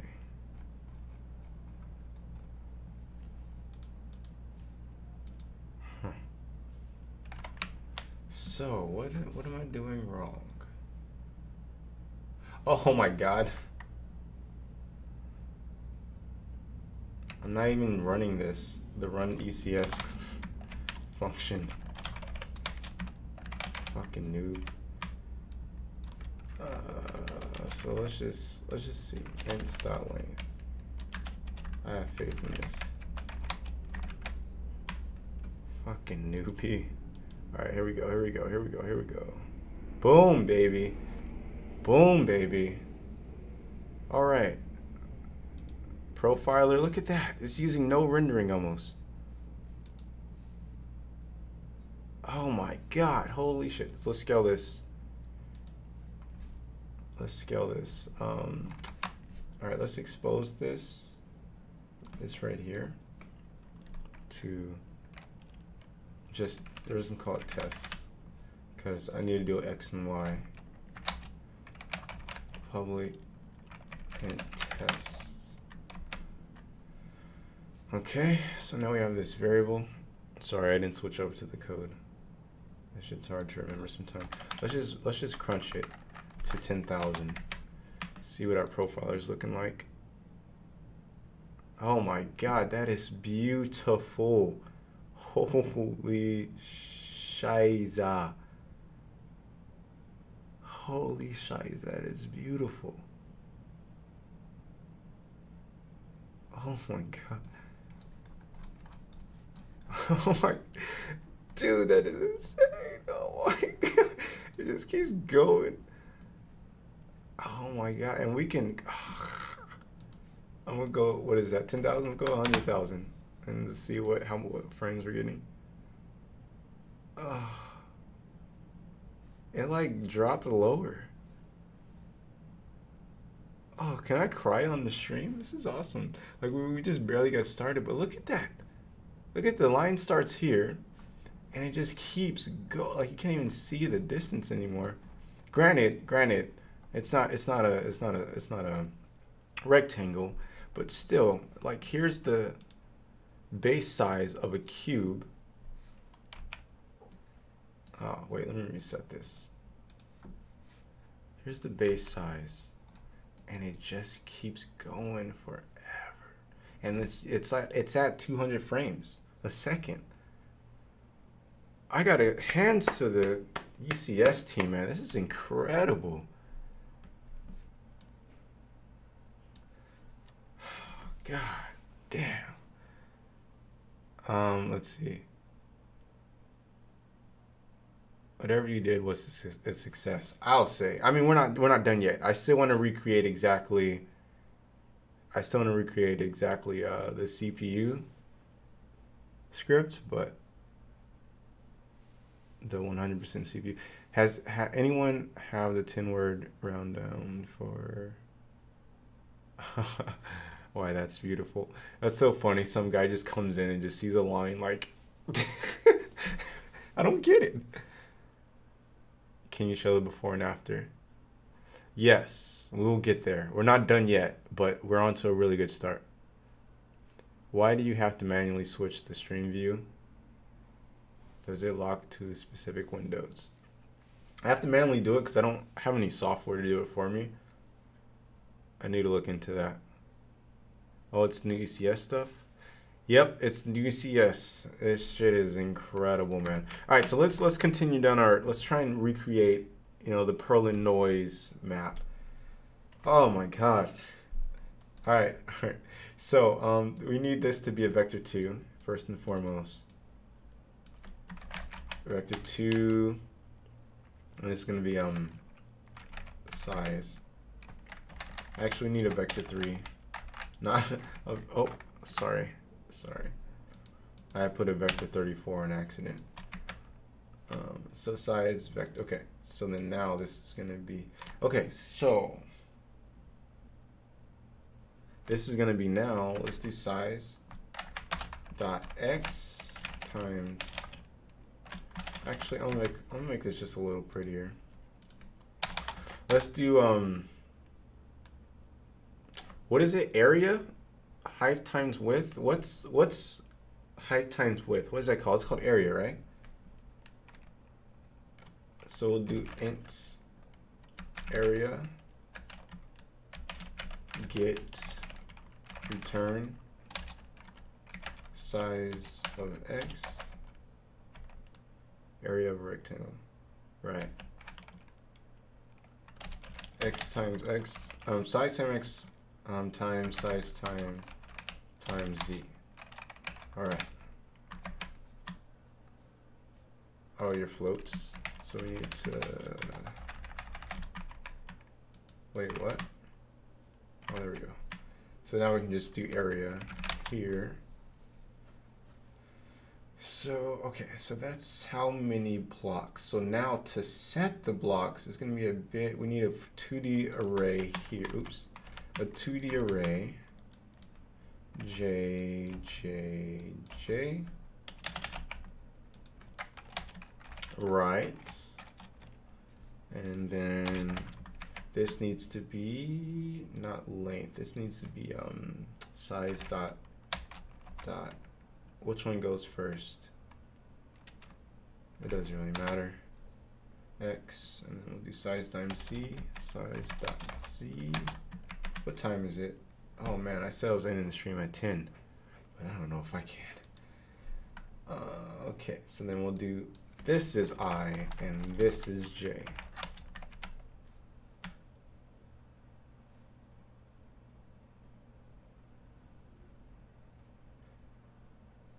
And that should be all we need for a basic.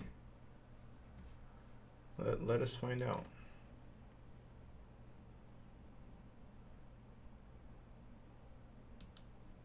Wait a sec. Oh, I didn't set. I gotta set this. Let's do a simple test. 5 by 5.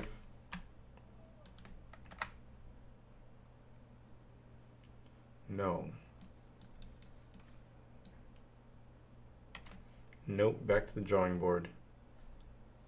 Okay. 2D array. I is in X, J is in Z. Oh, right, we need the equation here. So we just clipped this. What is the equation? I times J plus J. We just clipped this the other night. Let me hold on a second. How do I go to my clips?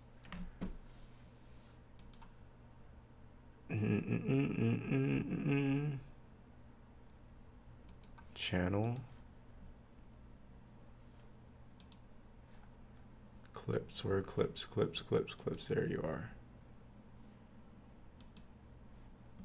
Forever remember this, because we just burned like 30 minutes. We could have been in the ECS part. You're right. But we're not, because we didn't remember this. So, I times your amount. Plus J. Plus J, that's it. I times amount plus J. So I times area, right? Plus J.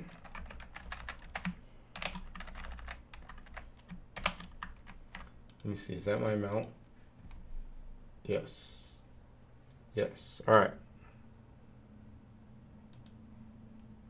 Let's run this again. Wait, where OBS, where are you? Okay, you're on the screen. Come on. What the hell? 5 by 5. Jesus.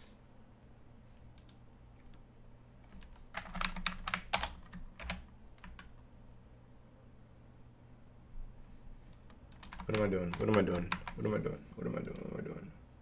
I times the amount, which is, that's how many, right here, is how many blocks there are, plus J, position equals,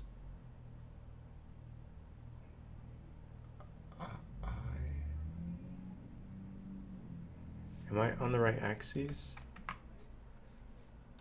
Let's just confirm. X and Z, yeah, X and Z. It just goes up z though, right? It just goes up z, but not x, which means it goes up z, so it only I isn't. Why doesn't I iterate?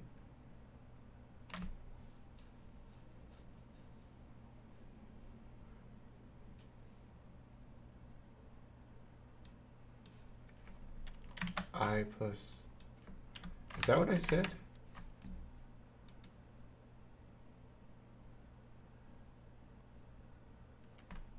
No. I plus x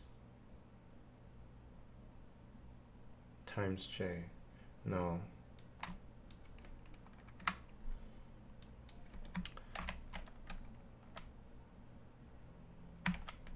All right, so let's actually think about this. I don't know. This always is so frustrating.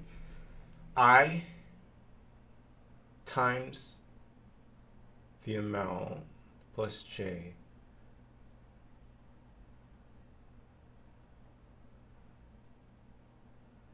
So 0.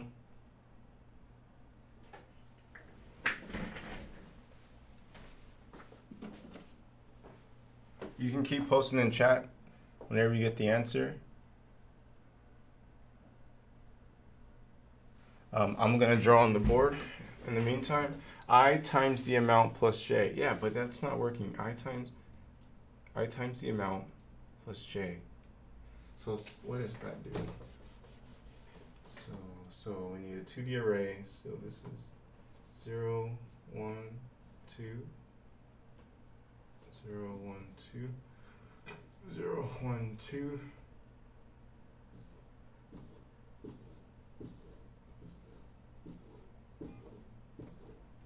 Right.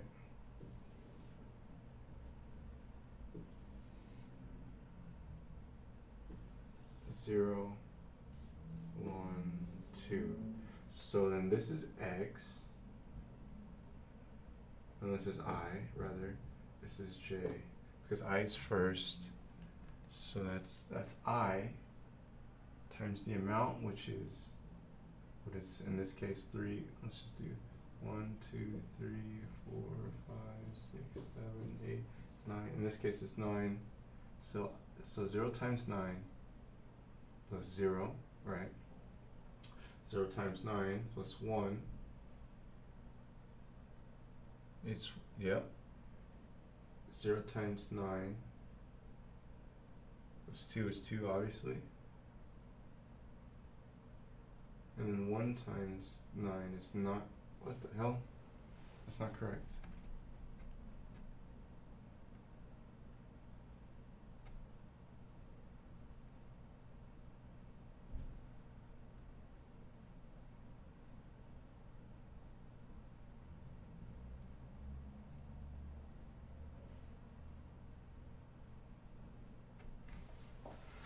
How do I always mess this up? I always mess this up.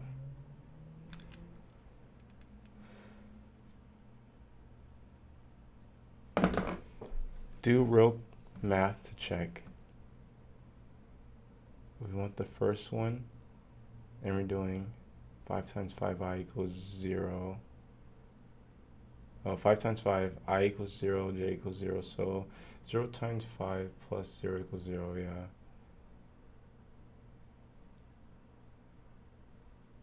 For the third row, 3 times 5 plus 4 is 19.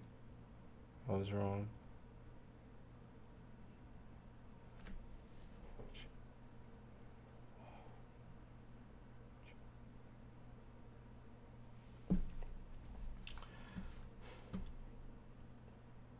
Okay, so again, the problem is turning a 1D to a 2D.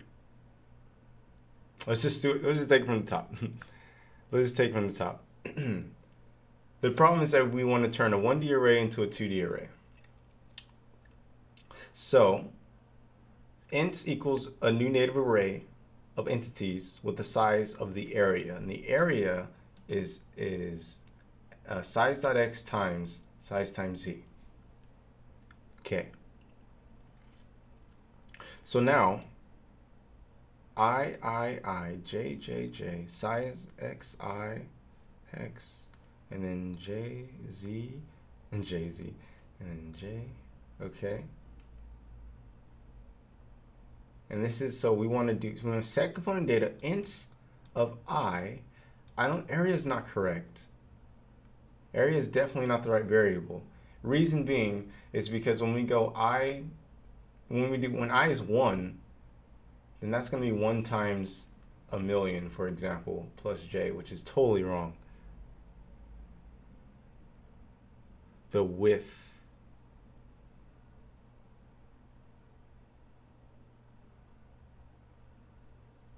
The width. What width? What width are we talking about? Size of x? You're right. Fucking hell. Okay, so we need to reclip this. Because the amount is too confusing. Wait, hold on. Let's first confirm that this works. I need to make this into an integer. God damn it. Mountain Man. Let's see if you're the hero for the day. Mountain Man, you're the hero for the day. I don't know. I gotta do something to praise you, but you're the hero for the day. So, guys, can someone help me out? Let's reclip this. Let's reclip this. We were close with the last clip, but the actual formula for turning a 1D array into a 2D array is I times the width of x plus j. Is that the best way to say that? I don't want to spend another 20 minutes on this again. Width of x. Is that universal? If I say the width of x, I times the width of x. I times the width of x. I don't know. I'm so in like ECS mode right now. The width of x. Can I say the width of x? Yeah. Because if you're doing a 2D array, yeah, that works. That works. It has logic bugs. What is logic bugs? Help me. I is the x. So I times. Well, yes, but I want to clip this for like future uses. So if I say size.x, like I might not understand. Like I said, I times the amount, like, you know, and I got confused. So I want to say something a bit more universal. So like I times the length of x. Whenever you do a 2D array, there's always an x and there's always a z or a y. So I times the length of x plus j. I don't know. Someone please clip that. I think that'll help. And if it doesn't help, then we'll keep on refining it as we go.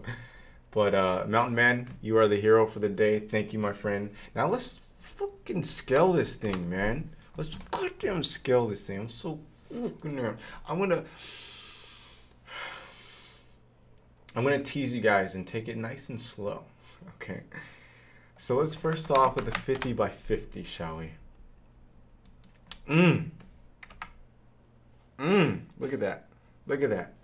No problem. Oh wait, before we do this, let's connect our frame rate again. I mean, it's not super accurate, but it's better than nothing. Where am I at? New map gen? Yeah. So we need uniengine.ui. And then in here we need to do this. Update.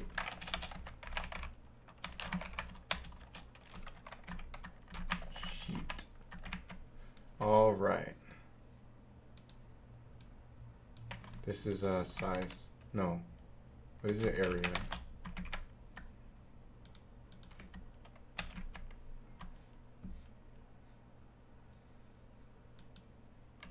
Let's just first confirm. I didn't specify what this is. I just did that. And now if we run it. All right. So there we go. Back to where we were, except for like it's not as pretty and we don't have the purling noise in yet, but you get the idea. If it can render this, then it can render purling noise. It's just moving the position. So this is good enough for now. All right. So can you do 49 by 50? I absolutely can. You don't have confidence in my system? I'll do 39. I'll do 39 by 50 just to show you that it's robust. It breaks. Whoa! It really did broke. It literally broke. Oh no. It literally broke. How dare you, Mountain Man? How dare you? How dare you?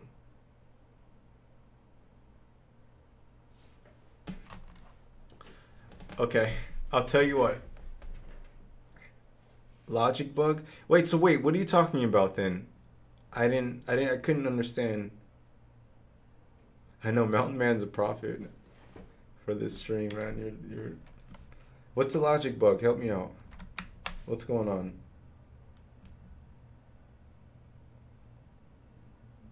Oh, because it doesn't incorporate size.z. Right.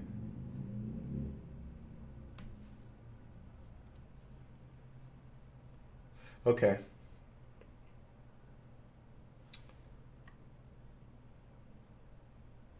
So then we probably have to do, I'm just throwing darts. If this doesn't work, then we can think about it. Why are you giving me errors?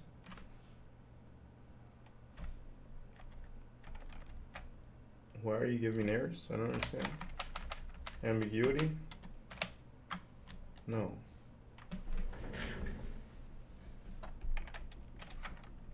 Wait, I do want you though. J times int of size of z. Why are you giving me errors?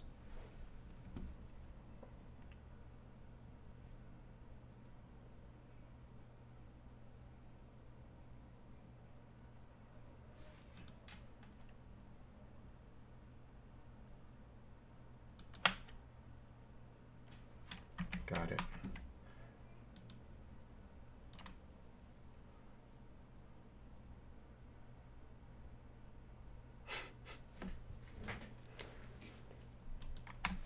Well, Mountain Man, good catch.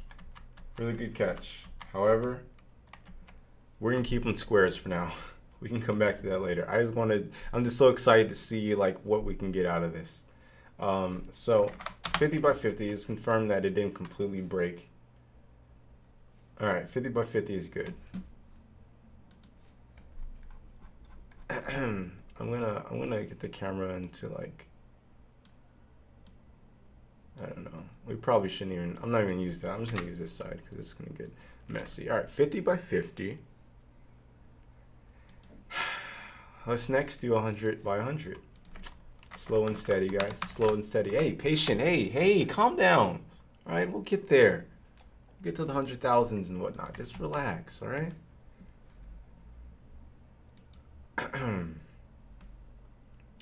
Ooh, all right. 100 by 100. We got a good solid 60 still. Profiler's looking good. 100 frames about. Nice. Nice. So our last one was bogging up at 250 by 250. So let's see if we can surpass that.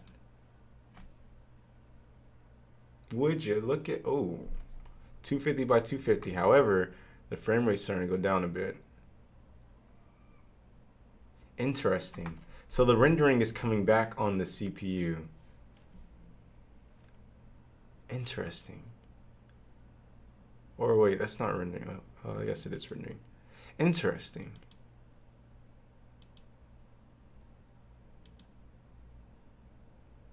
And then the mesh instance render system is taking up a lot of CPU, which makes sense. Wait for job. Interesting.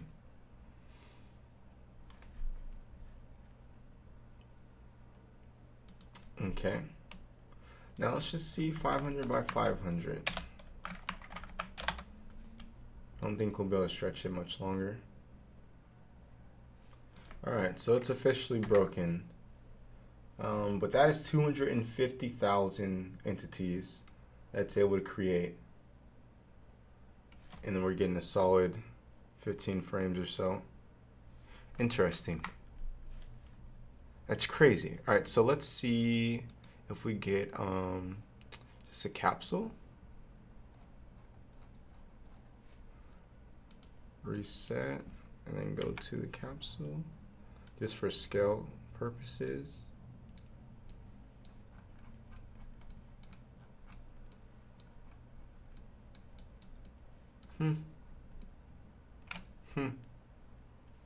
Not as impressive as I had made it to be in my head, but it's not bad. I mean, these are all individual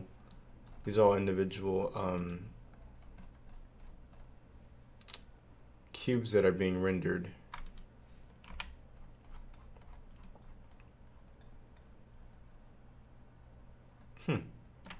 Cool. It doesn't seem like 250,000 when you look at the area of it, but really cool.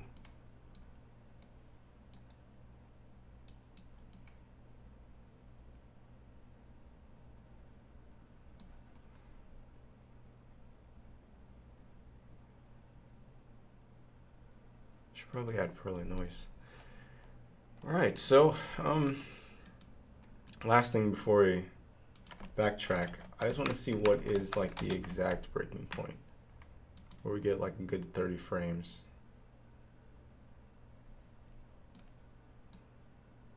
This one's at 90,000. It's a good 40 frames. So let's see, 350 by 350. There it is. 30 frames. So 122,000. We achieved 30 frames. Interesting.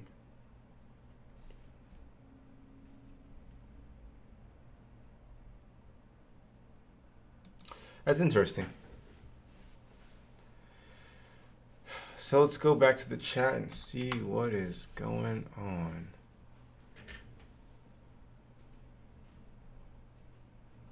So it looks like it should have been size.z instead.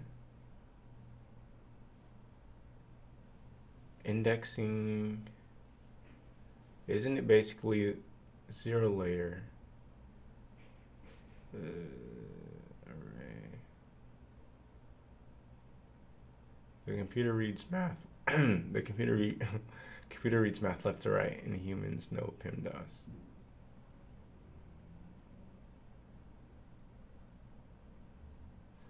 Okay.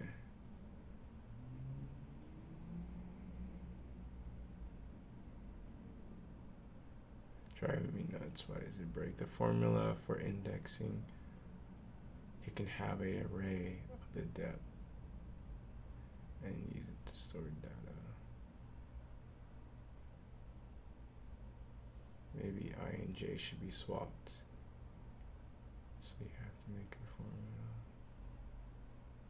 to take x and y position and convert it to a single integer.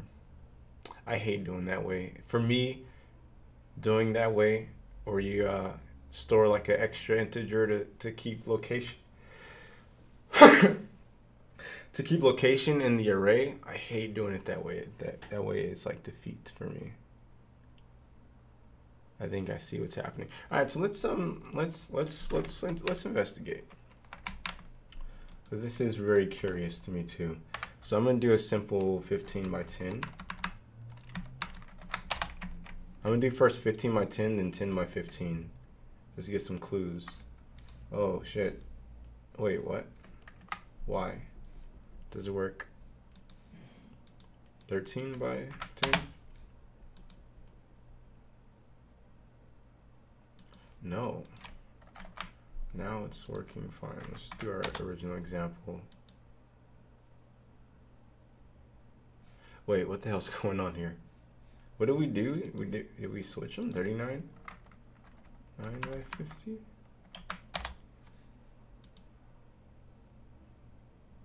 There it is. So X, when X is odd.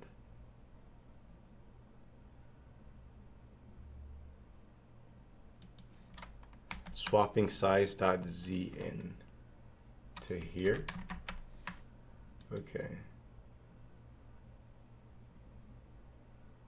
But then that means that it's going to break when we switch sides, right?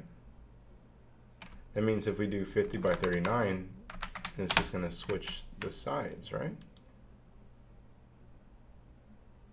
No. You fixed it. Versatilis, you're a hero. Interesting. Okay, wait. I want to do a couple more stress tests just to make sure that it's like legit fixed. 50 by 13. Okay, 13 by 50.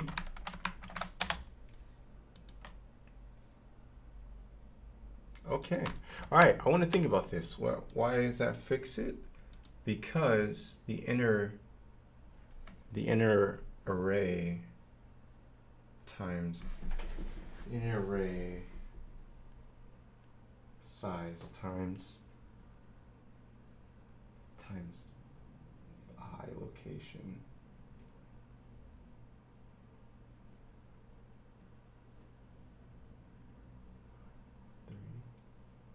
So that'd be 3, that'd be, yeah, 3. Or wait, in this case it'd be Z50.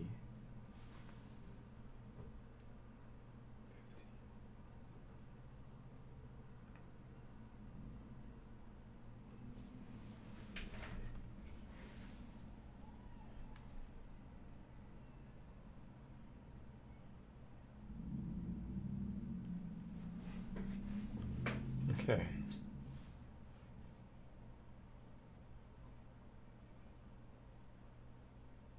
Right. Yeah, that makes sense. That's cool. All right. Good job, Versatilis. That was a good suggestion, man. You solved it.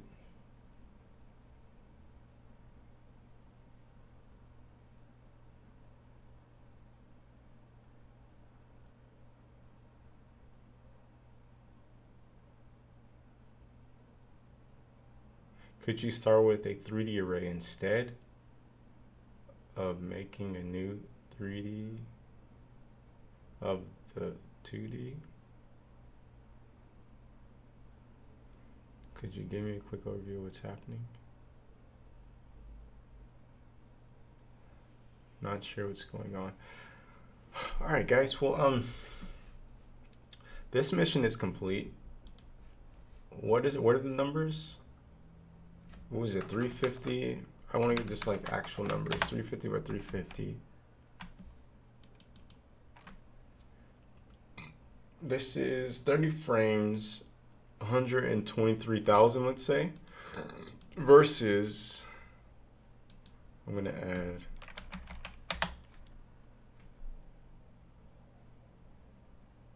oh shit, I probably should separate this object.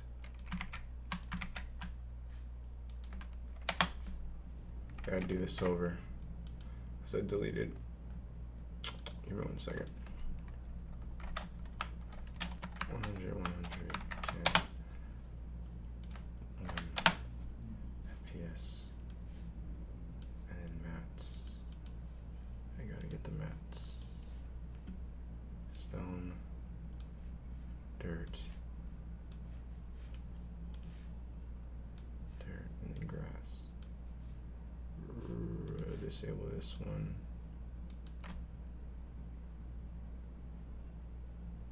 Alright, so this is still 60 frames at 10,000. So let's get 200.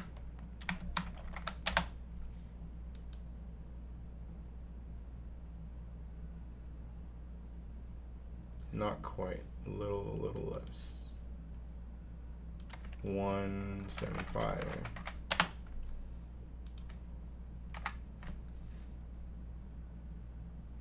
I say it's close enough. Okay, so 30 frames with using only the original mono behavior component system. You can get 30,000 blocks for for 30 frames a second. And then using the new ECS, you can get 123,000 blocks for 30 frames a second. What is that? Let's see. That's a 4 times increase. Cool. Sweet. All right. I mean, that was pretty much the objective for this video. I mean, for this stream. We got some answers, explore the new ECS. Pretty cool. Pretty cool. I can't wait to learn more about it, learn how to use it efficiently and in cool, creative ways. Hey Jabra, I found your channel recently and you've given me the motivation to start using Unity and making my own games. I hope to be inspired by you for the foreseeable future. I'm still using the Unity tutorials, but such a big help in Unity gets less scary after each one. Yes. Super Saiyan 2 Wolf Ninja, congrats my friend. That is so crazy to hear. I'm happy, man. I'm really happy. Go make some cool games, continue to learn more, and as you said, it gets less scarier like the more and more that you do it. So just keep at it, man. And you'll be making the next whatever your dream game is soon. Thanks for sharing that. Alright guys, I think I'm in the stream now. This was a lot of fun, but let me see. I can mark that off. I think I'm gonna work on the Bebop project. Or I'm probably gonna eat, to be honest. I'm probably gonna go eat. But yeah, this has been fun. I want to thank you all for coming and joining the stream. I got a new video coming out in a couple of days. We hit 100,000 subscribers, man. That's crazy.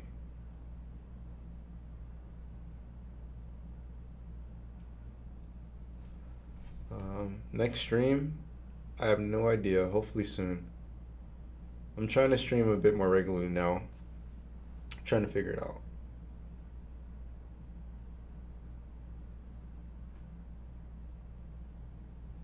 I'm sorry, Chaos Creative Studios. I set a schedule, like I schedule this one, but I guess it doesn't notify, you know, the followers or whatever like YouTube does. You should do a collab with Matt from Mr. Pete. Yeah, we just did a collaboration a couple videos ago. I don't know if that was a joke or not. It's hard to tell intent on the internet. Is now going to look up ECS tutorials to figure out what just happened. Yeah, so some guy and everyone that's tuning in, if you're curious, wow, the viewers just jumped all of a sudden as soon as I'm about to end. So if you were watching the stream and you're curious to know what just happened, here's the best way that I can describe it. Unity has a new system called ECS, which is Entity Component System.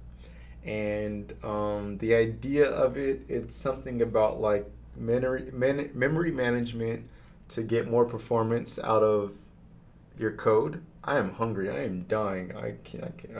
Anyways, so yeah. We did the name club. Yeah, that's the gist of it. I had my original pitch, but I guess my understanding of ECS is a little off. I need to consult Butler to get more details on exactly what's going on under the hood. But essentially, the idea is that you get more calculations if you convert to the ECS system. A domain of more calc. All right, guys, I'm super hungry. I'm gonna get off the stream now. But I want to thank you all for coming, and then I will see you guys on the next stream or next video or whatever. Peace out. Keep on feeding your curiosity. Now I need to find OBS and hit stop.